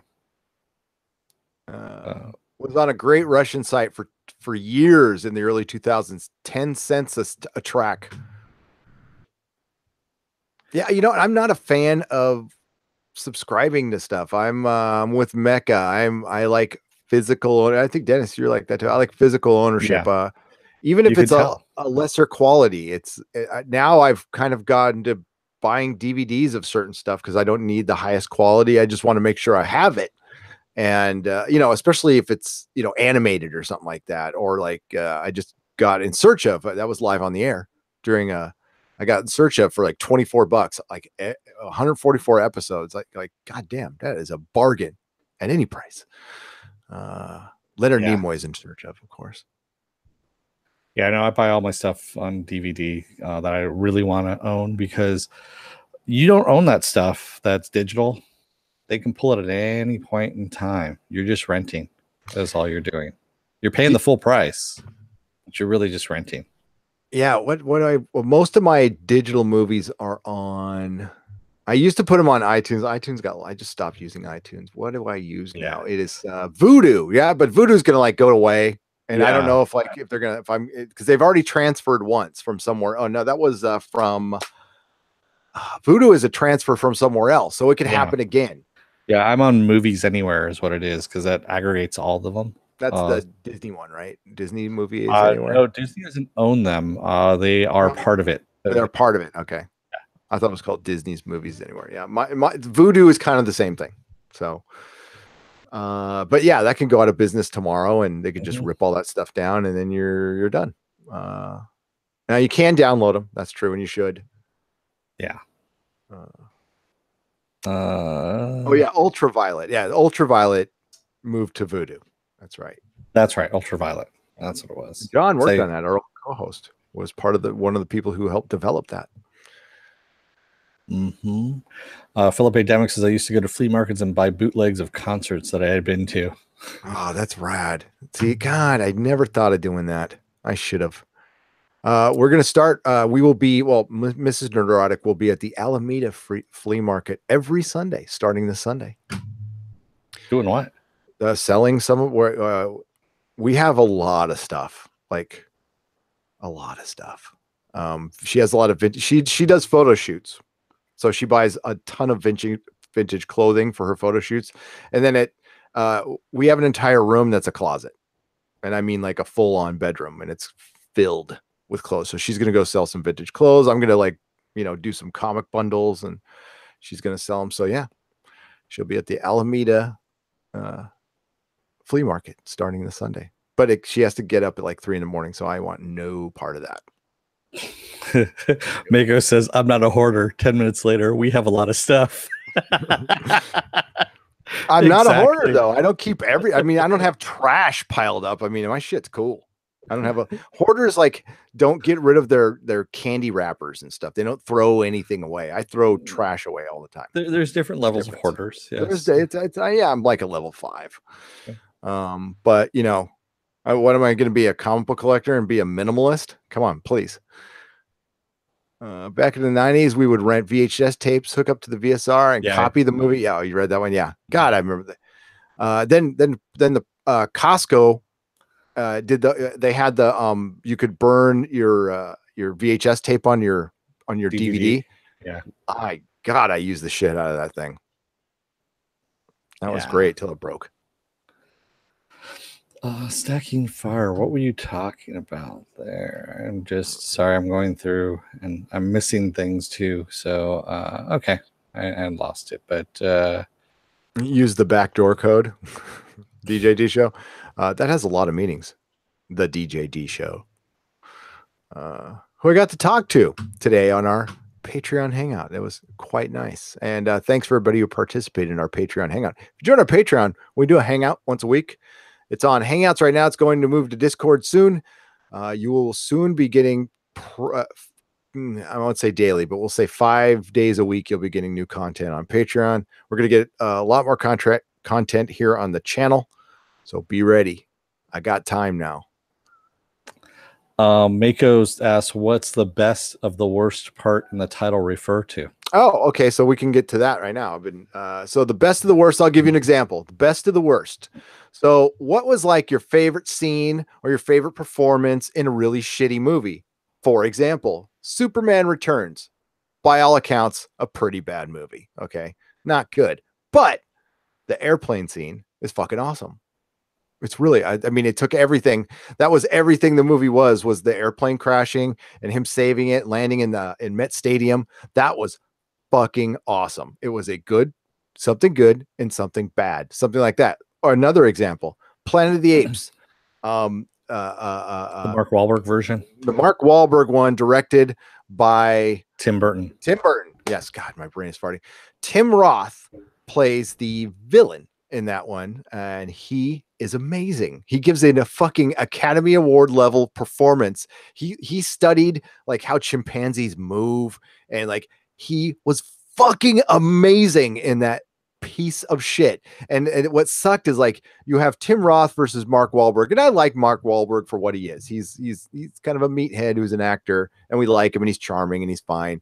But he's Marky Mark. Okay, Tim Roth is a thespian, a fucking Shakespearean trained actor, who like signed up for this trashy movie that nobody gave a shit about. And he's like, I give a shit. He was obviously the one guy who gave a shit. Stuff like that. You can appreciate that. That's like Christopher Walken in any movie that he's in. Yeah. When he's got like a little bit role or something like that. He just walks in, he owns it, and then walks back out again. He's in Country Bears Jamboree. I shit you not. He is in Country Bears Jamboree for like 5 seconds. And he is the best thing you're ever going to see in a movie.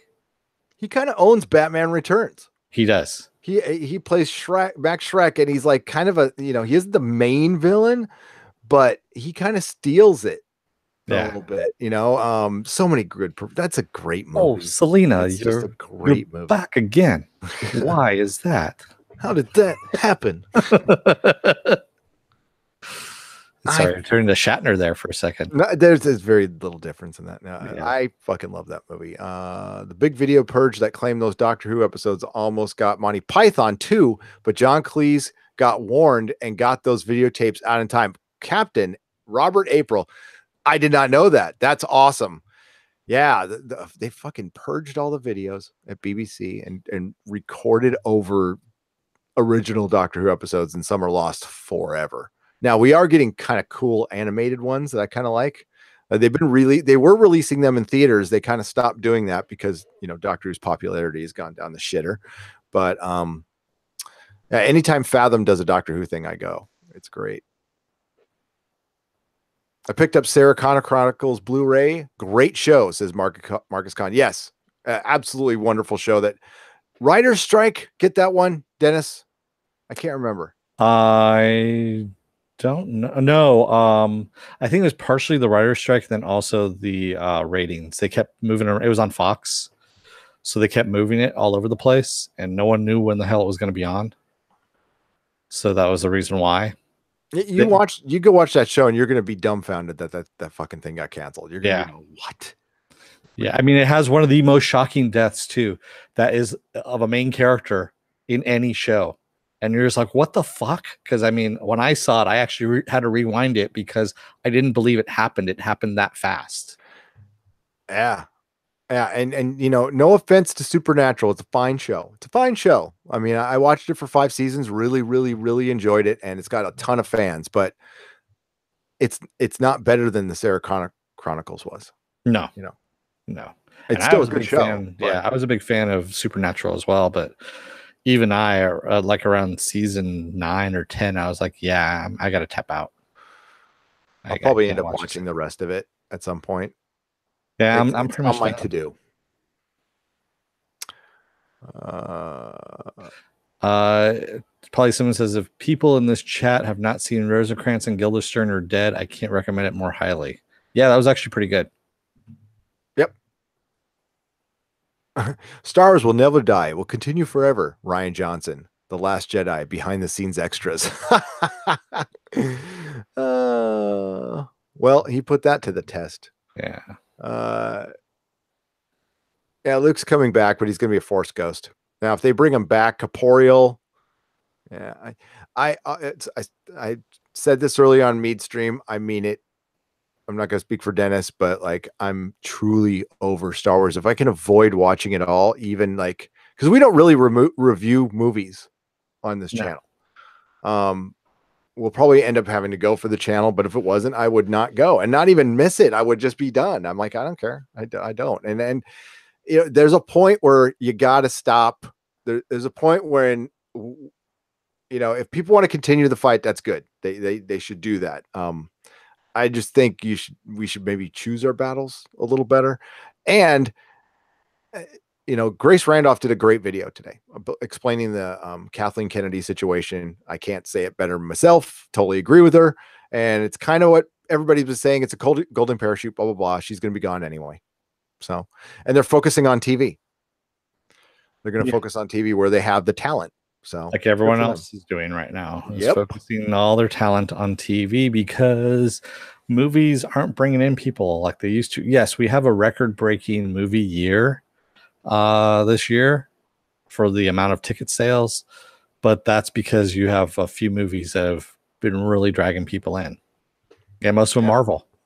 That's all I'm going to say. And back to the Napster talk, Mako makes a very good point. When you teach people, and this is based on value. And, you know, we know the word value, we know what it means, but the deeper meaning of value is like of what it has, a value it has in the public. So what Mako says is so right. When you teach people that something is free, people don't like paying for it, Gary. Same with entitlements. Yes, exactly. When you teach people that it's like, oh, it's free now and I can't, you know, and it's still out there. And that's the That's my argument why digital comics will never fully take off, because there will be a certain percentage of people who will always rip them off. And it's almost become taboo to give people shit for stealing from torrent sites. It's something you really shouldn't say. I mean, like Lars got killed for saying that because it wasn't cool, but he was fucking right. I mean, he was right. They were stealing his music. He has every right to go up there and be pissed. It wasn't the right thing to say. And you're kind of caught in a rock in a hard place. And that's why a lot of bands felt the same way. As James Hetfield was talking to Joe Rogan about this very issue. And most bands were in total agreement with Lars, but they wouldn't say anything because they were afraid of the backlash. Well, yeah, but also with Lars, what happened with him was it was kind of contradictory to how the band got started to begin with. Totally. The band used to live off how they got promoted out there was by a lot of bootleg tapes that went out. Well, they didn't do a video until And Justice for All. They were known for that. They actually, most of their fans came from complete word of mouth and going to shows and grinding, and they were known for not being a sellout band. But when they sold out, they came out and said, "Yeah, we're selling out now," and they did. But they retained a lot of fans. I kind of soured on them a little bit after that as well. And I was totally pissed at Lars when he said that at the time. I was 20 something. Tekka Man Bald says Favreau is still doing Star Wars TV, right? Yep. He is. Yep. And I love Favreau. He's not perfect, but I like most of what he has done. I like. Even Zathura, which everyone shits on. They do. I like that. Yeah. I like that movie. Swingers is like fucking. I would say, if anything, the only movie of his that's kind of so-so on the mediocre side, but it still makes me laugh, is Made, with him and Vince Vaughn. Good. I like that movie too. Yeah, a lot of people don't really like that one, but the Peter Falk thing in there with with Vince Vaughn. Vince Vaughn goes to Peter Falk. He's like, I get the feeling you don't like me. Why is that? Because you lost my fucking carpet cleaning van, and I don't like you cocksucker. I think they just wanted with Made, they wanted Swingers too. I think that's and it wasn't going to happen. No, Swingers was a one-time thing, a movie. You want to talk about a kind of a dated movie, but a very dated movie. The Expanse is worth owning. Absolutely. I paid too much. I bought The Expanse right when it came out, which is like the dumbest time to buy a Blu-ray. Man, I was going through, totally off topic. I went to Amazon, and I don't know how comic stores compete with this. This is like, a lot of comic stores have been relying heavily on trade paperbacks and stuff. I found the Ultimate Spider-Man hardcover, which does the first 20 issues, maybe 15, 20 issues, for $2.61. And it's because it has a rip on the outer cover. $2.61 and free shipping. There's no way you can compete with that. Yeah. You got to find other ways, comic stores. Yeah. Matthew Davies, who doesn't miss Tower Records? Tower Records was awesome. There is some movement trying to bring it back in some way. Yeah. I mean, there are people out there trying to resurrect it. The Tower Records in the East Bay that was out in Pleasant Hill, was this huge conglomerate. It was, you had your music area, you had your video area, then you had your book area, but they were like all separate stores that were all one gigantic. It was very weird, but I used to spend hours in that book area that they had. It was the awesome. one at Stonestown was huge. The one, the classic one that's down on Columbus, that. On Bay Street, yeah, that's which is a freaking Walgreens now. But you could still, the painting that says Tower Records is still there in the parking lot. I drove by it 2 days ago. Virgin Mega Stores were pretty rad too. They had one in downtown San Francisco and it was like multiple levels. Same way you're talking about. There was a book level, there was a music level, there was a movie level. Get lost in that thing. I remember hanging out before I was going to go see the first Spider-Man movie. And they had that giant inflatable Spider-Man on the side of the Metreon. Yeah, I remember that. Me and Junior watched Spider-Man 2 yesterday, and I almost did an impromptu Patreon watch party. That movie's so good. And what made him watch it is he was watching, I forgot the name of the YouTuber now. There's a YouTuber out there who did a whole video on how the Raimi Spider-Man movies suck. I'm gonna find this guy. And yeah, I'm like, so I showed it to Logan. And I'm like, you were probably a little kid when you, so let's sit down and watch this whole thing. He loved it. It was the greatest thing he's ever seen. He's like, my God, it was so well done. Yeah.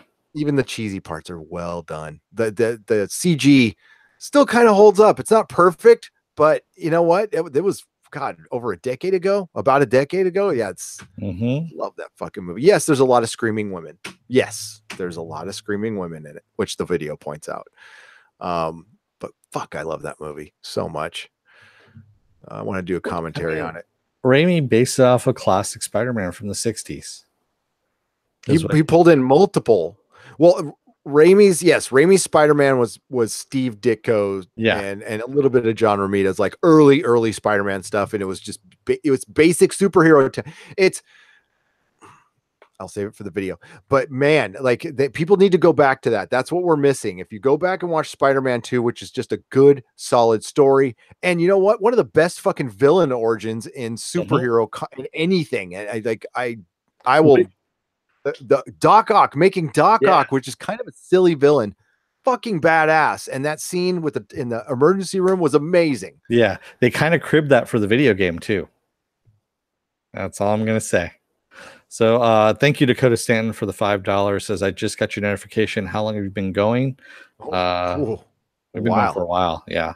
I didn't even share it on Twitter. I should have, but I just wanted, I wanted to be close to on time. That's another thing. We're going to try to be as close to on time. But yeah, you know, an hour and a half. People get prisoner of the moment, and there's, you know, I like the homecoming costume,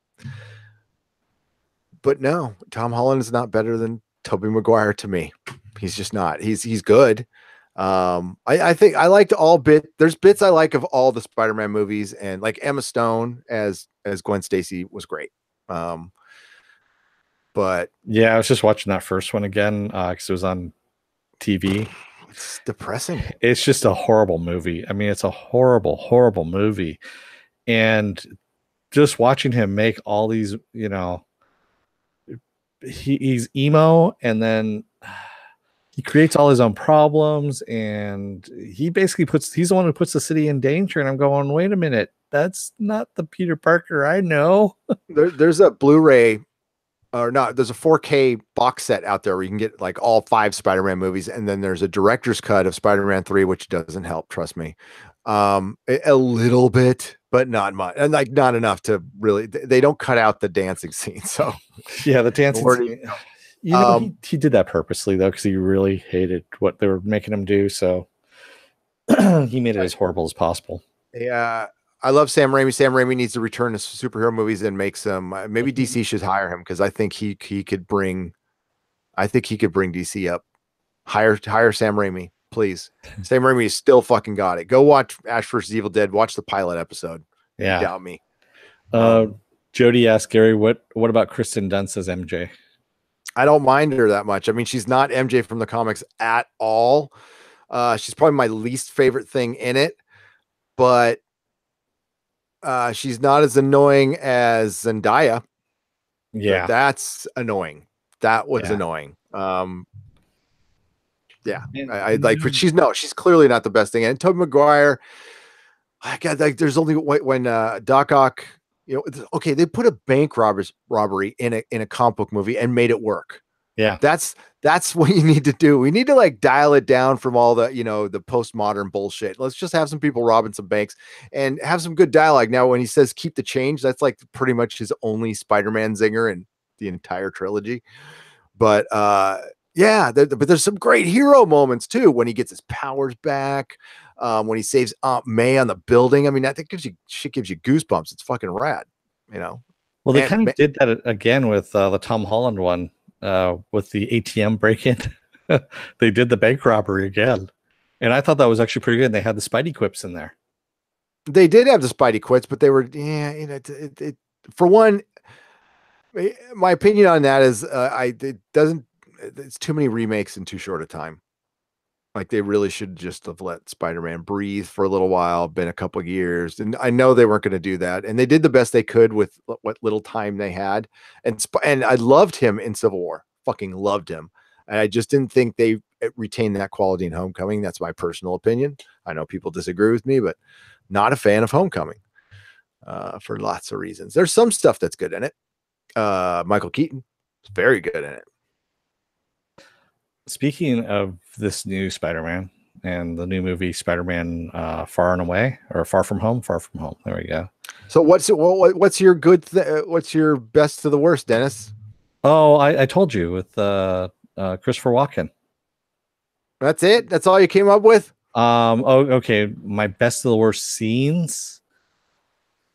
Oh, I would say Peter Dinklage so they remade Death at a Funeral, which is a British movie, and they made it with an all African American cast. And Peter Dinklage was and Alan Tudyk, however he pronounced his name, are the only two actors from the original movie, from the original British version, that ended up in this remake. And Peter Dinklage is the best thing in that. I know it's playing the same role, but the remake was a pale comparison to the original. And he's playing almost the exact same, he's playing the exact same character, almost the exact same lines. And it's kind of funny. It's almost like it was like muscle memory for him. It's really weird if you see them both side by side. Yeah. That's awesome. There you go. See, that's what I'm talking about. Now we're at that part in the chat. I just had to get up there. And we go, Gary Oldman is another one of those top caliber high points as an actor. And he's in a lot of stinkers that he like stands out in. Was it Frank Langella in the Masters of the who is Skeletor Masters Frank of the Universe? Langella, yes. Yep. He owns the shit out of Skeletor, says Night of the Shadow. Yes. Yeah, yes. He does. Sean Connery in Sir Gawain and the Green Knight. If you could edit out all the Miles O'Keefe scenes, it's a good movie. Yeah, Graham Strauss says best lowers Quicksilver and X-Men Apocalypse. Walken owned Sleepy Hollow. Yes, he did. Yeah. Yes. I kind of like the movie. I do. In a weird Sleepy way. Hollow, by the way, you can almost time it to how many heads come off. It's every 9.5 minutes, I believe, between every head coming off.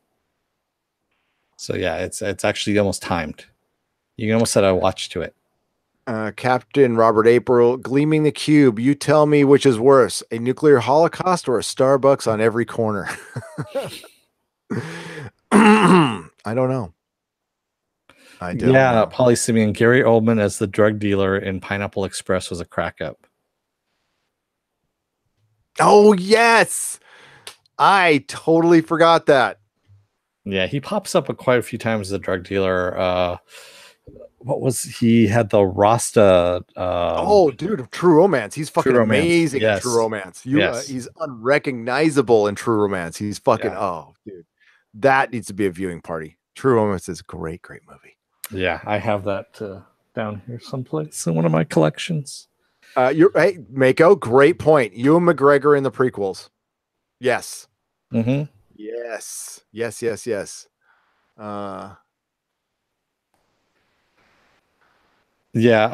your father? True Romance. I don't remember him in Pineapple Express. So yeah, he was in there too. Stacking Fire says there was a syndicated affiliate that they later found a bunch of deleted Doctor Who episodes. Yeah, they found something like South Africa. South Africa.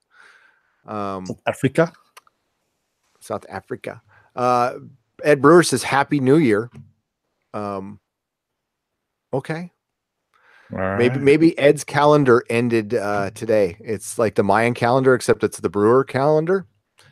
And that's okay. So is it the end of the world yet, Ed?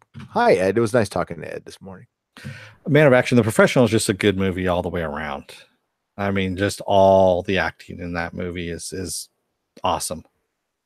And to this day, I still want to get a US version, if they'll ever fucking release this on Blu-ray, the Big Blue. They still haven't released that version of that over here. That's not like, $1,000. Just steal it like everybody else does. Off Fox, Firefly and Terminator Sarah Connor Chronicles. Yeah, Terminator Sarah Connor Chronicles is as big of a tragedy as Firefly, in my opinion. Yeah. Santo Dominus. Especially the way they ended it on the cliffhanger. They really did. Supernatural is a very easy watch if you're half paying attention while playing video games. This is Iron Wolf 1977. Yeah. And there's nothing wrong with shows existing like that. The problem is Iron Wolf 1977 and Mecha has brought this up. I think that's how they're making all shows now. And Supernatural is just the outlier of it's good. It's like it's a watchable show, yeah, I would have rather seen the Dresden Files continue to do 5 or 6 seasons than over 12 seasons Supernatural. Agreed. Dresden Files was a decent show. And that was sci-fi as well, right? Yes, it was. Yeah, it was actually. Tom Rothman, you can blame Tom Rothman for a lot of shows that got canceled in the 2000s, especially Firefly. Yep, you can. When he was running Fox. I don't understand that show. Get rid of it. I believe that was like an a-hole. I mean, like he got his job because no, this guy's seriously the biggest a-hole in Hollywood. We need to hire him. But yeah, that's from what I understand. That's what he says. I don't understand this show. Get rid of it. That's what his whole thing was. If you didn't understand the show, it didn't matter what the ratings were. He wanted to get rid of it. BBC did the same with a classic series called Callan, Callan, where they lost some of the first episodes. Edward Woodward is brilliant in Callan, the show that preceded The Equalizer. Oh, I love The Equalizer. Nala Shadow says, I'm still bitter about Constantine's cancellation. I'm excited for him on Legends of Tomorrow, but it won't be the same as his standalone show. Yeah. Constantine needs to be like a hard R and scary. Someday we'll get that. Someday we'll get it. We'll get, proper budget. And they could go a little Buffy with it, but it's got to be scary. They got to make the thing is he takes on like what normal superheroes wouldn't take on. They wouldn't even know to take on, these demons. That's why they're always impressed by, that's why we love Constantine. I did love Legends of Tomorrow when they go and meet him again, and he's got a chicken in his hand and he opens the door, and he's actually doing basically a good luck ritual for someone for her son's marriage. But at first it looks kind of really sinister when he opens up the door. So it's good. But then they go into like who's he's going to sleep with. That's like in 5 minutes. Yeah, it's like who's making out with who. It's like, oh my God. And then they start walking around hallways with their street clothes on and calling each other by their first name. Or no, their superhero names. I'm sorry. Yeah. Man of Action. Don't they have that one superhero who literally hasn't done anything yet? She blows once in a while. She always gets knocked out. That's what happens. So her superpower is getting knocked out. Yeah, she blows a little bit of wind and then gets knocked out. So that's supposed to be Isis. Man of Action says Brimstone. Yes, Brimstone was awesome. That was a good show. What also was really good way back in the day was Strange Luck. Do you remember Strange Luck with DB Sweeney? I don't. So it was in the whole X-Files universe. So they had Millennium, X-Files. Strange Luck was also in that universe. And DB Sweeney played a guy who had this way of finding people. He was a private investigator, but he also had a power where he had extremely good luck. So he could win the lotto, but it also came with the reverse. You also get really bad luck too. Yep. So you got to even it. Yeah, it lasted not long at all. No. But it was really good. And I remember he actually won the lotto, and he's like, oh, here you go. He gives the guy's like, oh my God, you won the lotto. He goes, here, you want the ticket? And the guy's like, yeah, sure. He goes, okay, just be careful. And the guy's like, he gets his money, he walks outside the street, gets hit by a car. Yeah. So Fire in the Sky, DB Sweeney. Yeah. He was also in the Spawn film. Yes, he was. He was the new husband is what he was. Yes, he was a good guy in that one. Good guy. Yes. All right, so let's get to the chat a little more here. Tom Philip Demick says Tom Rothman sabotaged Firefly by putting it on late Friday, playing it out of order, and never playing the best episodes. The reason why is Whedon would not get rid of the mixed race couple. Man, Who's was that a Tom Rothman move? that Tom Rothman, yeah. What? Really? Yeah. Really? Yep. In the year 2000, they didn't want a mixed race couple on TV. There was plenty of mixed race couples on TV everywhere. That was not even a thing. Like, that's weird. It was kind of funny. Somebody brought up, I was watching SNL last night, and they had the news on there. And I forget the anchor man's name, but he goes, The Cosby Show. The Cosby Show had a man named Cliff Huxtable. What the hell? He goes, Roseanne had a star named Roseanne. He's going through all this stuff. He goes, why wasn't the guy's name Cosby on the show? Yeah, I never understood that. Yeah. I just thought it was funny. That's so cool. No, it is funny. It's obvious though. That's cool. I put an E. Go on. Captain Robert April says Rothman is also the reason why it took so long to get that first Deadpool movie. Oh, Rothman's the reason we got X3 and Singer left, and yeah, he's the reason for a lot of things. He might have been right on the Singer thing though. Let's not argue with him on that. But he's back. He's trying to come back. Fuck yeah, his name was on The Gifted, and he's trying to do Red Sonja with Millennium Pictures. God, I want him to go away. Just really, really go someplace else. Yeah, just retire, dude. Go to an island and get a hot tub and play Hot Tub Time Machine is all you want. Just I don't know, man. Sackwiz says, I'm off to bed, guys. Have a great night, everyone. Have a great night. Tarka Jedi Dollhouse was another one that was canceled. So Dollhouse really needed to start with their last season, what they were doing with the idea. I know that's what he was trying to build up to, but it was just way too creepy, I think is what it was, and wasn't getting to that future thing that we were given at the end. I think if they had gone full on sci-fi on it and went to the future, the apocalypse kind of thing, and then had flashbacks to how this all started, it would have been awesome. Whoa! Holy crap! $20. Thank you, Saquist. Live long and prosper, neurotic people. Thank you. And peace and long life to you. Yes. Right back at you. That is amazing. Thank you so much for the super chat. We appreciate it. It's going to go a long way in helping this channel grow. We're going to be doing a lot of fun stuff. I've kind of neglected looking over the fall 2018 schedule to see what shows, but now that now that we have more time, I'm going to kind of look in. We're still going to kind of keep it. We do have standards here, believe it or not. We're not just going to cover anything. We aren't going to cover crap, basically, except for Star Trek Discovery. Yeah, I mean, like, Manifest is better than Star Trek Discovery, dude. Like, way better.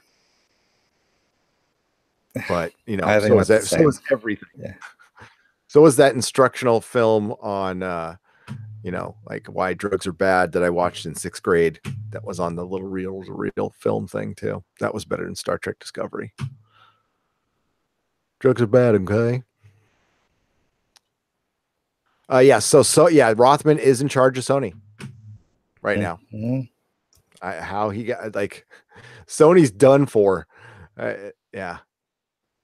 Okay, Mary's checking out. Why getting tired? Yeah, it's okay. If you got the same views and money, would you rather review comics on your channel? No. I'm pretty happy with how it turned. I'm going to do that anyway. I don't know if people would respond to as well. How's your father? But that is part of the plan. That is part of the plan. Now, if people don't respond to it, then I might start one for or go to Twitch or something. We are gonna do a Twitch. We are gonna start one just kind of as a backup for just in case anything happens. That was suggested today, and I kind of agree with that. We do have one. I just haven't put anything on it.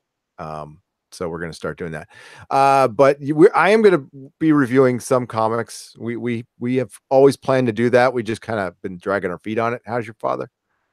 But the thing with some of the comic review channels is they don't review them in order, or they'll like it's really hit and miss. Some do them in order, and I understand that you like some comics people will watch the reviews and some don't. You don't want to stick with it, but we kind of like, if I review a comic, I want to review like not just one issue of it. I would review 4, just to get a good feel of it. Night Tarka. Good night, Tarka Jedi. Dark Angel James Cameron show was pretty good, says Taka Man Blade. A lot of people liked it. Yeah, I wasn't a big fan. And I like Cameron. Don't get me wrong, but yeah, Dark Angel for some reason didn't do it for me. FYI, Penn says Nerdrotic channel, you could skip the Sinner. It was really, really good until the final episode. Oh no! But season 1 is still worth the watch. The first few episodes were good, so it kind of went lame. That sucks. Make sure you show your Hulk powers and smash that like. Bye, says Tarka Jedi. Thank you very much for saying that, Tarka Jedi, by the way. Remember to lick that button. Night T Tomcat. Tomcat's checking out. It's getting late for everybody. Yeah, we'll go for a little while longer. We still got 109 people watching, so that's pretty great. Rams World says, "Cool. I like Twitch. Yeah, I'm kind of old, so there's a learning curve with it. I'm confident I will figure it out. And yeah, we'll try to do something different. But I like everything happening in one place. I don't like splitting off channels and stuff. I like, do a little bit of everything, but we're mainly TV. That's what we're going to do. How about a history of the X-Men for a comic review, says Mega Grey Wolf. That would be fun. I could do that. We get Harry on that one. That'd be fun. We get Harry on, and he can, we can either have him as Harry or Precious Envy. Oh God. I don't know. Does Precious like X-Men comics as much as Harry does? I don't know. I'll have to ask. Yeah, I used to give Harry shit all the time in the store that the X-Men didn't take place in the normal Marvel universe, and he used to get pissed off at me about it. And I'm like, think about it. None of the stuff they do affects any other stuff in the Marvel universe, so that takes place someplace else. Then you have to concede with me on that one. Yeah. But at least he read comics. You were always dipping out. I read comics. You were dipping out of titles.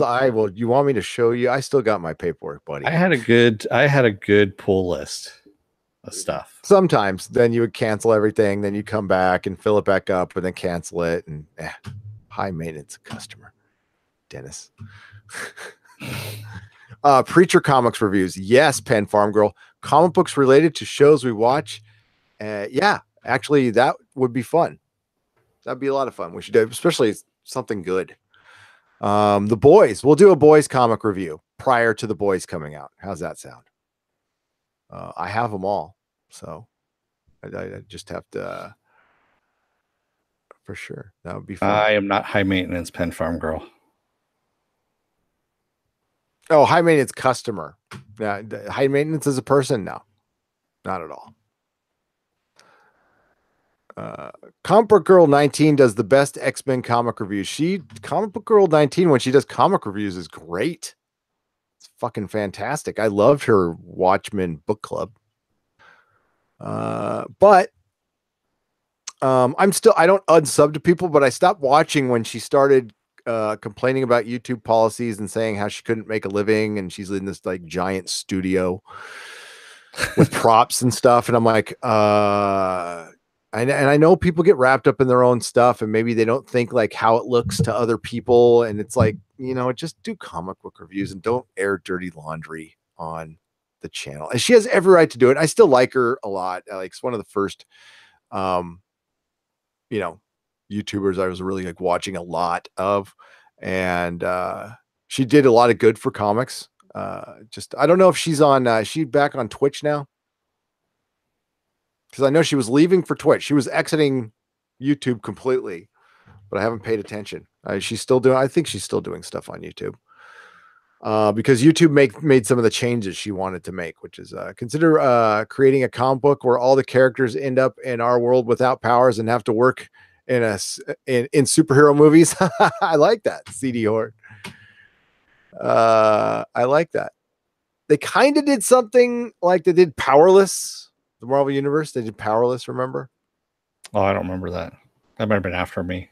She's still on both, says Stacking Fire. Yeah, I mean, like, listen, I don't mean to throw shade on her. I just didn't like that. That wasn't a great look for her, especially when she's always like so fucking funny and cool.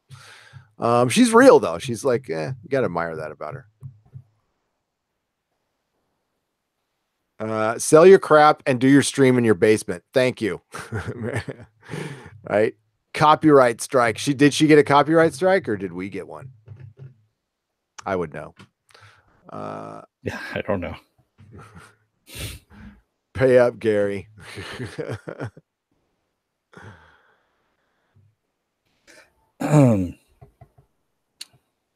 So C Cord says, Gary, considering you're creating a comic book, Oh no, you already read that one. Yeah. A monthly comic purge is what splurge. What's new this splurge is what's new this month. Some detail on 2 to 3 top releases chosen by Nerdrotic channel. That would be good. It's what that was part of the plan when we opened up the shop. So it was supposed to be intertwined with that. So we were going to do Wednesday comic book poll and top 10s and all that stuff. So yeah, that's going to be part of it. It's all coming. Natalie Shadow says, too many YouTubers put all their eggs in one basket. I would imagine YouTube money is great, but nothing lasts forever. Have a backup job. Oh, absolutely. I mean, that's why that's why they merchandise, and she should just do Twitch and YouTube, which is what she's doing now. And that's the best way to go is, do not put all your eggs in one basket. Could not agree more on that one. That's why we have a website, and that's actually where we started, was on our website. And we got YouTube, and I'm going to have a shop, and we're going to be other places too. So we're firing up Instagram again tonight. Mrs. Nerdrotic is back on the job. So that's going to be going too. But we're going to have all kinds of fun. We're going to be doing stuff from the store. And then I'm going to see if I can try to get Comics versus Comics going again. You were in San Diego when this happened, Dennis, but Comics versus Comics is when I bring in comedians and they do stand-up comedy in the comic shop. And, that was very successful. I don't know, like, no, we can, we're going to bail out in a few minutes here. We got a few more minutes to go. But that's something I want to do. And we can do that live now. It's just finding a good comedian is the hard, and one's willing to work for basically comic books. Yeah. Do that whole exposure thing. It's a really good publicity thing for you, and get your name out there, and yeah. I'm writing it down, but I like that idea, Paulie Simeon. Just changing the background color for the different place. I think that's a really good idea. I need to work on SalonCon too. Well, SalonCon is happening like really soon, Pen Farm Girl. That's happening in like a month. I haven't talked about it much, but we got a calendar to do, and we got to get you up here for a weekend for a photo shoot, bud. I'm serious. Yeah, I know. Before the holidays, I don't know how, like, what your vacation time is, but we'll talk about it.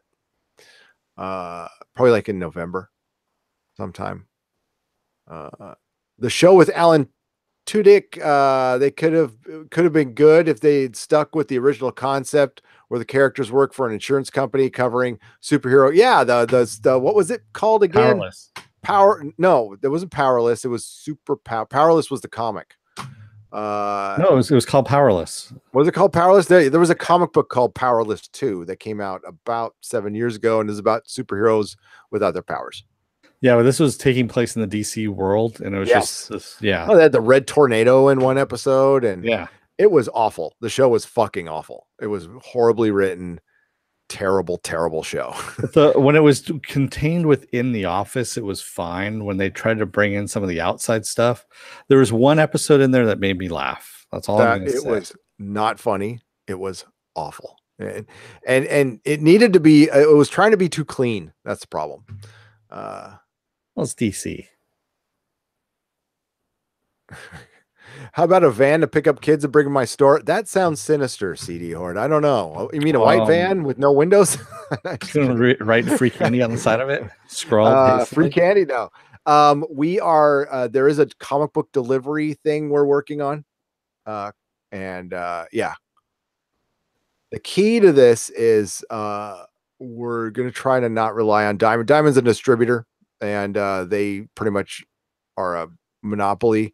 We're trying every avenue to not use them. We're going to have to use them for some stuff, but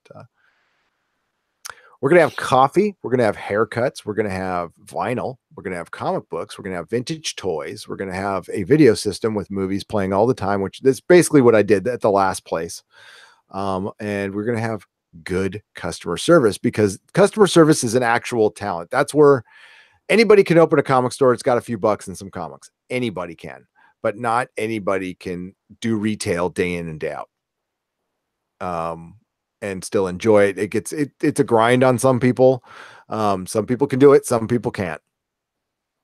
And, I guess it's kind of a gift. There's skills I would have rather have had, like, I don't know, learn another language, something like that, be good at math. But customer service is the one thing where I think my old shop had an advantage over a lot of other people, because there's some great shops with some great stuff, but then they'd have some stick in the mud behind the counter who wouldn't talk to anybody, or when they did, it was really weird and awkward. And what are you doing? Or being suspicious, like, like always gawking at people like they're going to steal something. It's like, no, Yeah, my favorite's been, do you have such and such a comic? It's over there. Yeah, it's just over there. And it's this pile of comics that's kind of like falling across the wall and whatnot. And that's a great Nyla Shadow. And there's two. So you're in San Francisco. Ever visit the future location of Starfleet Academy in Fort Baker in the real world? Yes. I wish there was like they should like, that's where Paramount has failed. There should be something there. There should be something permanently or somewhere in San Francisco that's Starfleet Academy. The closest thing that looks like it is the Metreon. The outside, the little park area in the center of the Metreon is the closest thing in San Francisco that looks like Starfleet Academy. And it's actually just a walking area. Alien Render, so the comic book guy in The Simpsons really exists. Yes, it's a composite of many comic book retailers. Yes, it was originally based on Rory Root. And I do believe there's a little bit of Brian Hibbs in there, and that's the guy that bought my store. And maybe somebody else, but this is just what I've heard. I don't know for a fact, but Rory Root owned, he's passed away, God rest his soul, or Galactus rest his soul, or whoever you believe, and was a great guy, and he was the comic book shop guy, like 100%, like big guy, long hair, tucked like this. Yeah, Rory Root. Oh man, why am I blanking on that? Comic Relief was the name of the store in Berkeley. Worst movie ever. Yep. Yes. I assume the Presidio was the Academy location.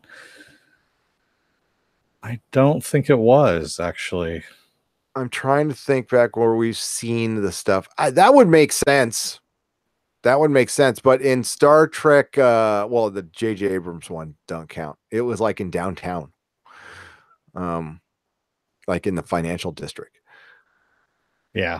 I know Kirk lived, his apartment when they showed it he was by the Bay Bridge, wasn't he? Something like that. Yeah, yes, he was. When he was it the Bay Bridge? Yes, you're right. When McCoy was talking to him and gave him his glasses and Yeah. stuff. Yes. So he was down right Bay Bridge where that big clock is. What the hell is that? The The ferry station. building. The ferry building. Yeah, that's it. Yeah. He has videos all over YouTube. Who? Rory Root. Have we ever seen the real life Peter Griffin? I don't know. Have we, Dennis? Probably. I wouldn't be cosplayer discounts. Yes, if you come in costume. Extra discount if you call yourself a costume player and not a cosplayer. But yes, and there's a video, I believe it's on our Patreon, that actually happened. A girl came in on a random Thursday as Harley Quinn and sang me a song. And I had never seen her before. And she was adorable and she sang it perfectly. Yep. And I mean, head to toe. Like, it wasn't like some stupid Halloween store costume. It was a legit Harley Quinn costume. Her makeup was fucking perfect. And like, it was nowhere near Halloween. Oh, and she came in with her friends, Poison Ivy. And she was all decked up too. Yeah. Bishop Pack says, what if they call themselves furries? No. Then the store will be closed for a couple of hours due to personal. Yeah, I'll have to leave for some reason. Like Mrs. Neurotic will call and I'll have to leave. And or I'll just say, we don't serve your kind here. Apple Crow, Gary, does a trench coat count as a Constantine costume? Yes. Well, it depends on what you have under it, Apple Crow. But for me, it does. Well, I mean, boots, black pants, a red tie, a white shirt, and a brown, Peter Falk trench coat, and you're Constantine. And you got to be blonde and have spiky hair and be smoking some stogies. Better than Margot Robbie. Yes, Margot Robbie is beautiful and was a pretty good Harlequin, but I like the traditional Harlequin in her old costume. That quick moment with her doing and in her old costume in Suicide Squad was awesome. That was cool. That's a good moment in a shitty movie. Margot Robbie's performance, good performance in a shitty movie. Margot Robbie might go down as the best ever. Good performance in a shitty movie. That with Ewan McGregor. Renee Manceo says the direction reserves the right to decide service. You should be Poison Ivy, Mary.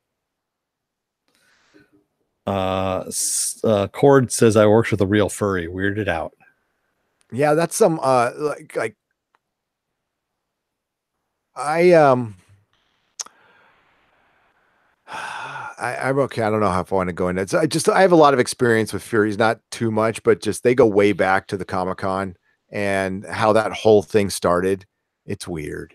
I'm just going to say it's weird. I don't want to judge people. Everybody's got their kicks, and as long as they're not hurting anybody, that's fine. But I'm not letting my kids anywhere near them.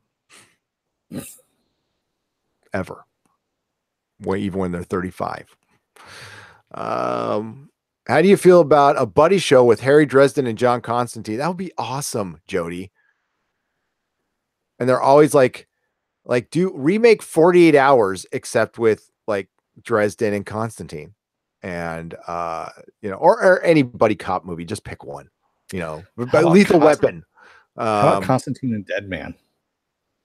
No, Dresden and Constantine are more alike. Deadman's like they've teamed up before and it's awesome, but Deadman's like a superhero. He's got a weird power and it's cool, but Dresden and like Constantine could outspell each other, and they're kind of alike, so they would hate each other. I think it'd be funny, and like they would try to outvice each other, which is funny because usually there's a straight cop and a crazy cop. How about just two crazy ones? And the world is depending on them to save it.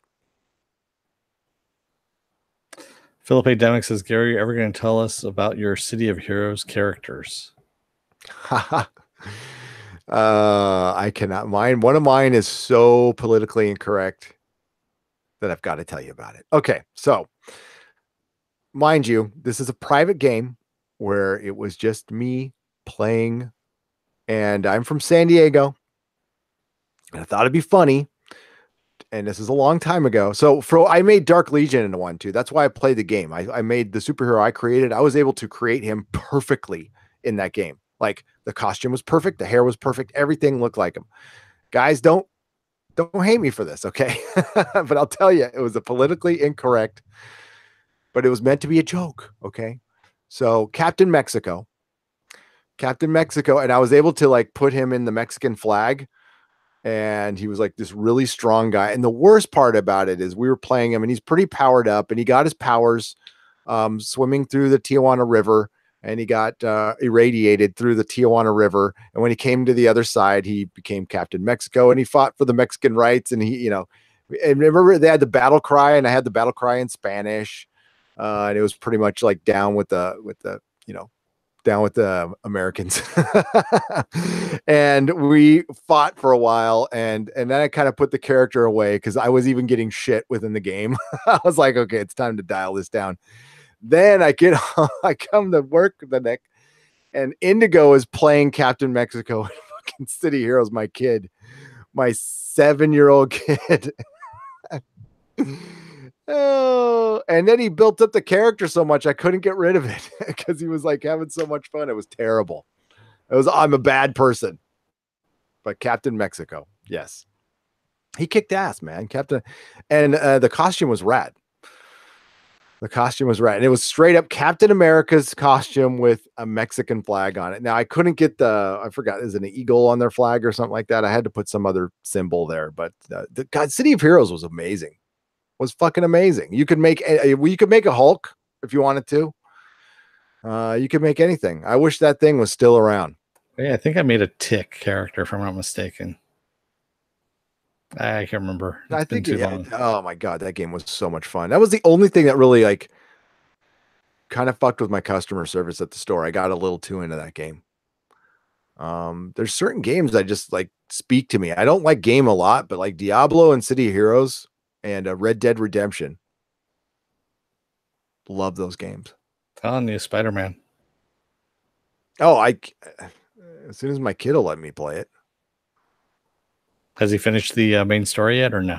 No, he hasn't. He keeps getting in trouble. Oh fuck! He was up like I fell asleep last night. I get up and fucking Logan's up at 1 a.m. I'm like, dude. And then of course Mrs. Neurotic comes out and sees that and says, you're in trouble too. I'm like, I was sleeping next to you. How am I in trouble? And that's just how it works. So Neurotic Jr. Actually has to go to bed right now. Yeah, we should wrap this up. You got to go. We got to go. We all got to go. And this has been fun. We've retained over 100 viewers this whole time. Hopefully you don't unsub because of my insensitivity 10 years ago. Send all hate mail to Gary Buechler. It's out of love. Okay. It's out of love. I grew up in San Diego. Absolutely love them. So damn straight. Yeah. So Bedhead Redemption. Coyote clone. That's funny. It was good. Dion McGrath says, I'm from SD. All good. Thanks. Yeah. Hey, it was done out of love. That's all. It was absolutely out of love. You guys have a great night. Tina, yes. Man of Action, Cord, Mary, Ashmead, Renee Monsoya, Stacking Fire. It was good talking to you, bringing some good stuff tonight. I really appreciate that. D Newton, Polly Simeon with some, yeah, those are some good suggestions by the way. Whoa, we got a super chat. Santo Dominus, $15. Keep up the good work. You guys rock. Thank you so much. You rock, and that is really generous, and thank you again, Santo Dominus. You rock in so many ways. Like it's weird. Dennis and I are not going to get used to that. Yeah, it's Captain Mexico is greater than Captain Marvel in any way. It's more fleshed out. He had a family. He had something worth fighting for. He was just trying to help people have a better life in another country, and yeah. And he fought for them. Captain Mexico. El Capitan. Yeah, remember to find all our stuff at nerderotic.com. You can also find us on Facebook. We have 2 different pages there. We have the regular one where we post up news, and we also have the one where everyone can interact. That's the Nerderotic podcast group. You can join there and talk to everybody. And you can also find us here on YouTube. And you can find us on Instagram, nerderotics.com or nerderotics at nerderotics, excuse me. And also on Twitter as well. Thank you, Dennis. Nerderotic is furry phobic. Yeah, I'm a little afraid of them. Yes, there's some fear there. Bishop Pax, they're hated and feared. We don't understand the furries. It's just a kind of a kinky thing, right? I mean, yeah, I could go on for an hour on that, but I won't. They're not hurting anybody. As long as they're not hurting anybody, it's fine. I don't care. What did I missed that. Bishop Pax. Did I say Bishop Pax? Thank you, Bishop Pax. Apple Crow. Captain Robert April. It's good seeing you over here. I appreciate that. I've seen Captain Robert April in other places. Captain Robert April. It's a good chatter. Dion Markgraf says, thank you for the show. I listen while I'm in the virtual skies in my simulation. Cheers, guys. Oh, thank cool. you. That is so fucking 21st century. I love that. But we're old and we don't like all that new stuff, Dennis. Lloyd, Graham Strauss, Alien Renders, Tekka Man Blade, Speedster, Avocado Toast. Yes, would like some. As a matter of fact, I might make a little right after this. Sounds delish. Pen Farm Girl. And that's about as far up as I can go. Blue Cat 42. Carl M. So again, I want to thank the super chatters who were as follows. Jay Gaskins 43, $4.99. Jesse Cicada Jr. $5.55. Dakota Stanton $5.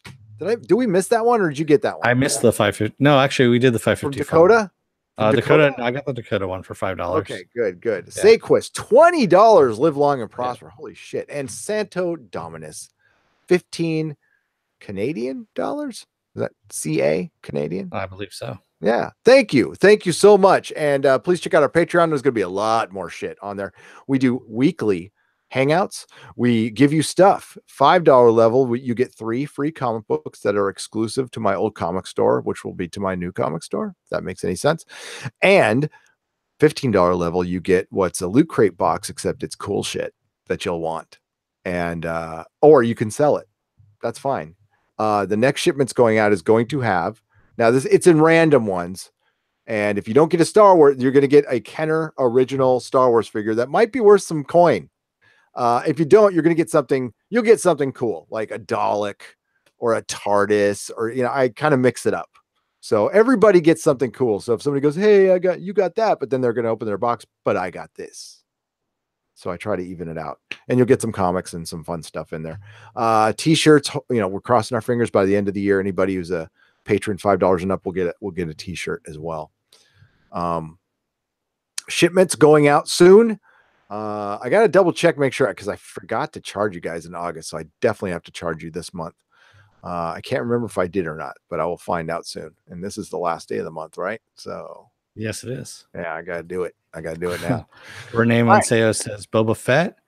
Shit. Nerf herder, you said in the Fett. That's all you had to say.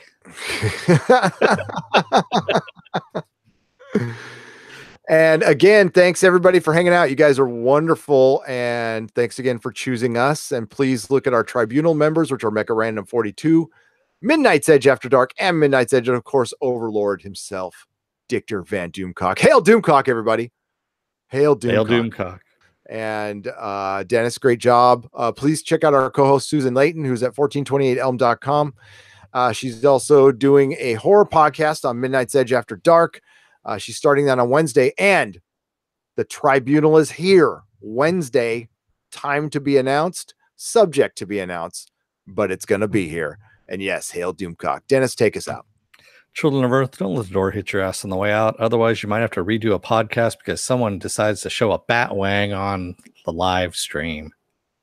Well, excuse me while I whip this out. Good night, everybody.